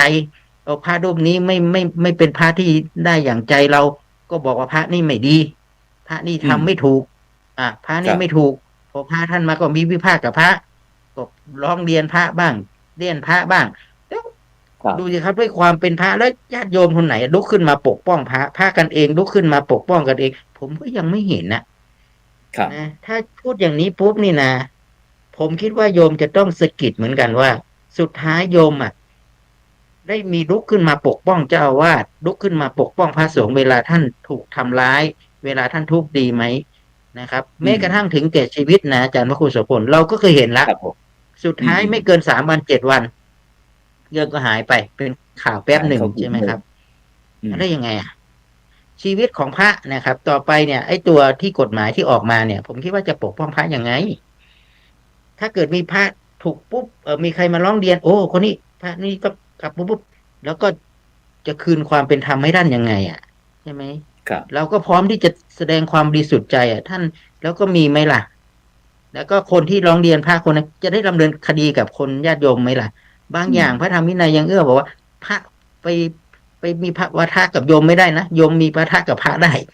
อย่างเงี้ยโยมไม่ผิดแต่พระน่ะผิดครับผมอย่างนี้มันก็เอาแล้วก็พระมีอะไรมาดูแลมีการปกครองเรื่องอย่างนี้ครับอาจารย์พระครูโสพลควรจะต้องพูดกันอีกยาวครับอาจารย์พิรมนะครับโดยเฉพาะเรื่องอย่างนี้นะครับต้องบอกให้สังคมได้ทราบว่าเจตนาของพระบวชมาไม่ใช่เพื่อที่จะบวชมาทะเลาะกับฆราวาสบวชมาไม่ใช่บวชมาเพื่อที่จะให้ฆราวาสมาดำเนินคดีกับพระที่บวชมาทุกรูปทุกคนเนี่ยท่านบวชมาด้วยเจตนาที่จะมาเป็นผู้นำเป็นอยู่ในชุมชนอยู่ในสังคมเป็นที่พึ่งให้กับญาติโยมบวชมาเพื่อจะช่วยเหลือสังคมชุมชนเนี่ยไม่ใช่ว่าบวชมาเพื่อที่จะต้องมารับตรงนี้ผมว่าไม่ควรบำบัดทุกข์บำรุงสุขใช่เพราะที่ผ่านมาบทบาทเราเป็นอย่างนั้นครับแต่ถ้าเกิดว่าโอ้พระธรรมนี้ก็ไม่ได้ไม่เหมาะนะไม่ถูกพระไม่ต้องมียิ่งกระแสอยากจะบอกเลยพระไม่ต้องจับปัจจัยพระไม่ต้องดูนี่เนี่ยไม่ได้คือมองแล้วมันไม่ใช่ความคิดไงครับมันไม่ใช่ทางออกแต่มันเป็นลักษณะว่าให้พูดไปแล้วเนี่ยมันเพื่อความว่าบรรเทาความรู้สึกบรรเทาลดค่าคุณค่าของความเป็นพระคุณค่าของความเป็นก็หายไปสื่อบางอย่างก็เหมือนกันอาจารย์ครูสุพลสื่อของพระที่ออกมาแต่ละอันนะแต่ละวันนะมันไม่ใช่สื่อทางบวกนะครับอาจารย์พระครูทุกวันนี้เราเสียบสื่อนี่โอ้เห็นพระนี่ต้องรู้สึกว่าอันตรายเป็นอาชญากรอาชญากรรมอะไรพวกเนี้ยเนี่ยเราได้รับแบบนี้มาผมคิดว่ากรรมการชุดนี้จะจัดการเรื่องนี้ยังไงคณะกรรมการที่มานี่จะดูแลเรื่องนี้ไงจะปกป้องพระยังไงพระที่ถูกลาสิกขาไปทั้งที่ไม่ผิดแล้วกลับมาอีกแล้วจะดูแลท่านยังไงจะคืนความเป็นธรรมให้กับท่านยังไงแล้วคนที่ดำเนินคดีพระหรือคนที่ทำต้องจับมายังไงจะมาทำอะไรกันอันนี้เป็นมรณภาพทั้งเป็นมรณภาพทั้งเป็นแล้วเจ้าต้องยังไงญาติโยมที่มาทำกับพระแล้วพอได้พิสูจน์แล้วพระท่านไหนแล้วโยมที่ทำน่ะยังอยู่ไหมรับผิดชอบไหมทำยังไงต่อกับโยมที่ผิดไหม โอเค วันนี้ ครับ นี่ ผม ถ้าพูดแล้วผมก็ เราเหลือเวลาอีก มองว่า 3 มัน นาทีครับอาจารย์ดรครับ อยากจะถวายมอบให้อาจารย์พิรมสัก1 นาทีอาจารย์พีเดชสัก1 นาทีเงี้ยเพราะว่าวันนี้เราต่อเวลามาอีกครึ่งชั่วโมง ครับ ครับเพื่อที่จะได้มาเสวนากันให้จุดประเด็นให้พี่น้องพุทธศาสนิกชนเราเนี่ยได้ช่วยกันคิดได้ช่วยกันทำนี่ครับว่าเรามีเรื่องแบบนี้เราควรจะอย่างไรให้ได้รับทราบกันกว้างๆครับทุกคนจะได้รับผิดชอบร่วมกันครับไม่ใช่รับแต่ชอบครับแต่ไม่รับผิดเนี่ยครับเจริญพรท่านอาจารย์อภิรมย์1 นาที ให้อาจารย์พิเดชก่อน เอาได้ โอเค อาจารย์ ครั พิ บ เดช1 นาที ขอบคุณ 1 นาที ครูบาอาจารย์นะครับมุมมองที่ผมนำเสนอตอนแรกนี่เป็นมุมมองของการห่วงใยพระพุทธศาสนานะครับนี่ผมมี 4 ประเด็นครับอาจารย์ครับ เป็นการสะท้อนความห่วงใยและตั้งข้อสังเกตนะครับ ถ้าผมเลยเวลาให้รีบเบรกผมเลยนะครับหนึ่ง เมื่อไรก็แล้วแต่ที่รัฐเนี่ยนะครับผมมองในเชิงประวัติศาสตร์นะครับว่าเมื่อเจ้าหน้าที่รัฐเข้ามาใช้อำนาจสะท้อนจากบนลงล่างปุ๊บเนี่ยมันจะไม่เกิดคำว่าราชประชาสมาสัย หรือถ้าเกิดมันจะเกิดยากมากนะครับเพราะอำนาจรัฐเนี่ยมันรับมาแล้วมันจะมี2 แบบคืออำนาจที่เป็นสัมมาทิฏฐิคือถูกต้องตามทำนองของธรรมนะครับและอำนาจที่มันเกิดจากการกลั่นแกล้งกันนะฮะอันนี้คือเรากลัวในตรงนี้นะครับในเชิงประวัติศาสตร์นะครับเพราะฉะนั้นเนี่ยยิ่งรัฐขนาดตัวของรัฐเองเนี่ยศีล 5เนี่ยยังรักษาไว้ไม่ได้เนี่ยนะฮะแล้วก็จะมาบริหารจัดการคนที่ถือศีล221 ข้ออันนี้ในมุมมองการตั้งข้อสังเกตด้วยความห่วงใยนะครับคือผมเห็นด้วยกับทุกฝ่ายนั่นแหละฮะเอาคนที่ชื่อว่าอำนาจรัฐกำลังมีการทุจริตในกองทัพก็ดีเรื่องของหัวคิวทหารเกณฑ์ก็ดีหักเงินนักการกีฬาแห่งประเทศไทยก็ดีแต่ตอนเนี้ยกำลังจะเอาอำนาจเหล่านั้นเนี่ยนะฮะมาบริหารจัดการคณะสงฆ์ทั้งหมดเลยอันนี้คือผมตั้งข้อสังเกตว่ามันในเชิงประวัติศาสตร์มันมีตัวซ่อนอยู่ว่าถ้าถูกต้องก็ดีแต่ถ้าอันตรายกันแกล้งกันอันตรายนะครับประการที่ 2ก็คือว่าพูดถึงมหาเถรสมาคมกับสำนักพุทธครับเราอยากเห็นสำนักพุทธอย่างที่อาจารย์พิรมพูดเลยว่า1คุ้มครองควบคุมจัดการแอคชั่นหรือว่าแอคทีฟต่างๆเนี่ยให้เกิดการส่งเสริมคุ้มครองตามบทบาทหน้าที่ของท่านอันนี้ผมเห็นด้วยเต็มที่แต่ถามว่าคดีความพระที่เกิดขึ้นมาตลอด 1-2 ปีที่ผ่านมาเนี่ยเป็นหน้าที่ใครก็เป็นหน้าที่สำนักพุทธโดยตรงถูกไหมครับซึ่งใช้อำนาจรัฐอยู่แล้วไงฮะแต่ท่านใช้หรือไม่ใช้อันนั้นเนี่ยเป็นความคิดของท่านที่ท่านพูดได้นะครับแต่ว่าทุกคนรู้กันหมดในสังคมว่าหน้าที่สำนักพุทธคืออะไรครับดูแลสนับสนุนส่งเสริมประสานงานและดำเนินการทางกฎหมายครับก็เพราะว่าท่านเนี่ยมีสิทธิ์ใช้อำนาจรัฐอยู่แล้วและท่านไม่ทำและใครทำอะไรท่านได้ไหมครับก็ไม่ได้ถูกไหมฮะอันนี้ผมตั้งข้อสังเกตนะครับว่าเหลือเวลาอีก1 นาทีอาจารย์พิเดชโอเคมหาเถรสมาคมต้องแอคชั่นปรับบทบาทตัวเองส่งเสริมสนับสนุนต่างๆสำนักพุทธ1 ปี 2 ปีที่ผ่านมาเพราะอะไรมันจึงทำให้เลยเถิดไปถึงขนาดนี้นะครับต่อไปประเด็นที่ 3คือว่ารัฐเกิดจากการจัดตั้งโดยอำนาจนะครับแต่สงฆ์เกิดจากความศรัทธาเพราะฉะนั้นตั้งข้อสังเกตว่ามันมีจุดต่างกันนะฮะประเด็นที่ 4ก็คือว่าพระพุทธศาสนาพูดถึงอธิปไตยทางพระพุทธศาสนานะครับอธิปไตยทางพุทธศาสนากับอธิปไตยนิติบัญญัติบริหารตุลาการเนี่ยจะแตกต่างกันโดยสิ้นเชิงนะครับซึ่งกับผมคิดว่าทั้ง4ข้อสังเกตนี้ครับนำไปสู่การรักและห่วงใยผู้ศาสนาครับด้วยความเคารพครูบาอาจารย์ทุกท่านครับก้าวขอสวัสดีทุกท่านครับสาธุวันนี้ก็กราบขอบคุณท่านอาจารย์พระครูโกวิท อัฏฐวทีผู้ช่วยศาสตราจารย์ดรท่านอาจารย์วิสิทธิ์ทิตวิสิทธิ์โทผู้ช่วยศาสตราจารย์ดรท่านอาจารย์รองศาสตราจารย์ดรพิรมศรีดาคำแล้วก็ท่านอาจารย์พิเดชปรางทองที่ก็ถือว่าเป็นทั้งมหาอุบาสกกันแล้วกันที่ฝากความห่วงใยความปรารถนาดีไปถึงพี่น้องพุทธบริษัท4ที่เรื่องที่มีกฎระเบียบเกี่ยวกับสำนักนายกรัฐมนตรี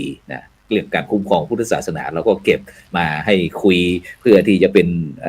อาหารสมองให้พี่น้องพุทธบริษัทของเราได้ช่วยกันคิดช่วยกันทำเพื่อความมั่นคงในทางพุทธศาสนาฉะนั้นก็หวังว่าในโอกาสต่อไปก็คงจะได้รับความเมตตาจากคณะครูบาอาจารย์เราได้มาร่วมสนทนากันแต่สำหรับในค่ำคืนนี้ก็เราต่อเวลาไปครึ่งชั่วโมงเวลาหมดเวลาจริงๆจำเป็นที่ต้องนำรายการจากบรรดาท่านผู้ฟังไว้ก่อนหลับฝันดีมีเงินใช้ไร้โลคาพยาธิไม่เจ็บไม่จดร่ำรวยทุกบุคคลสำหรับในค่ำคืนนี้เขากล่าวคำว่าสา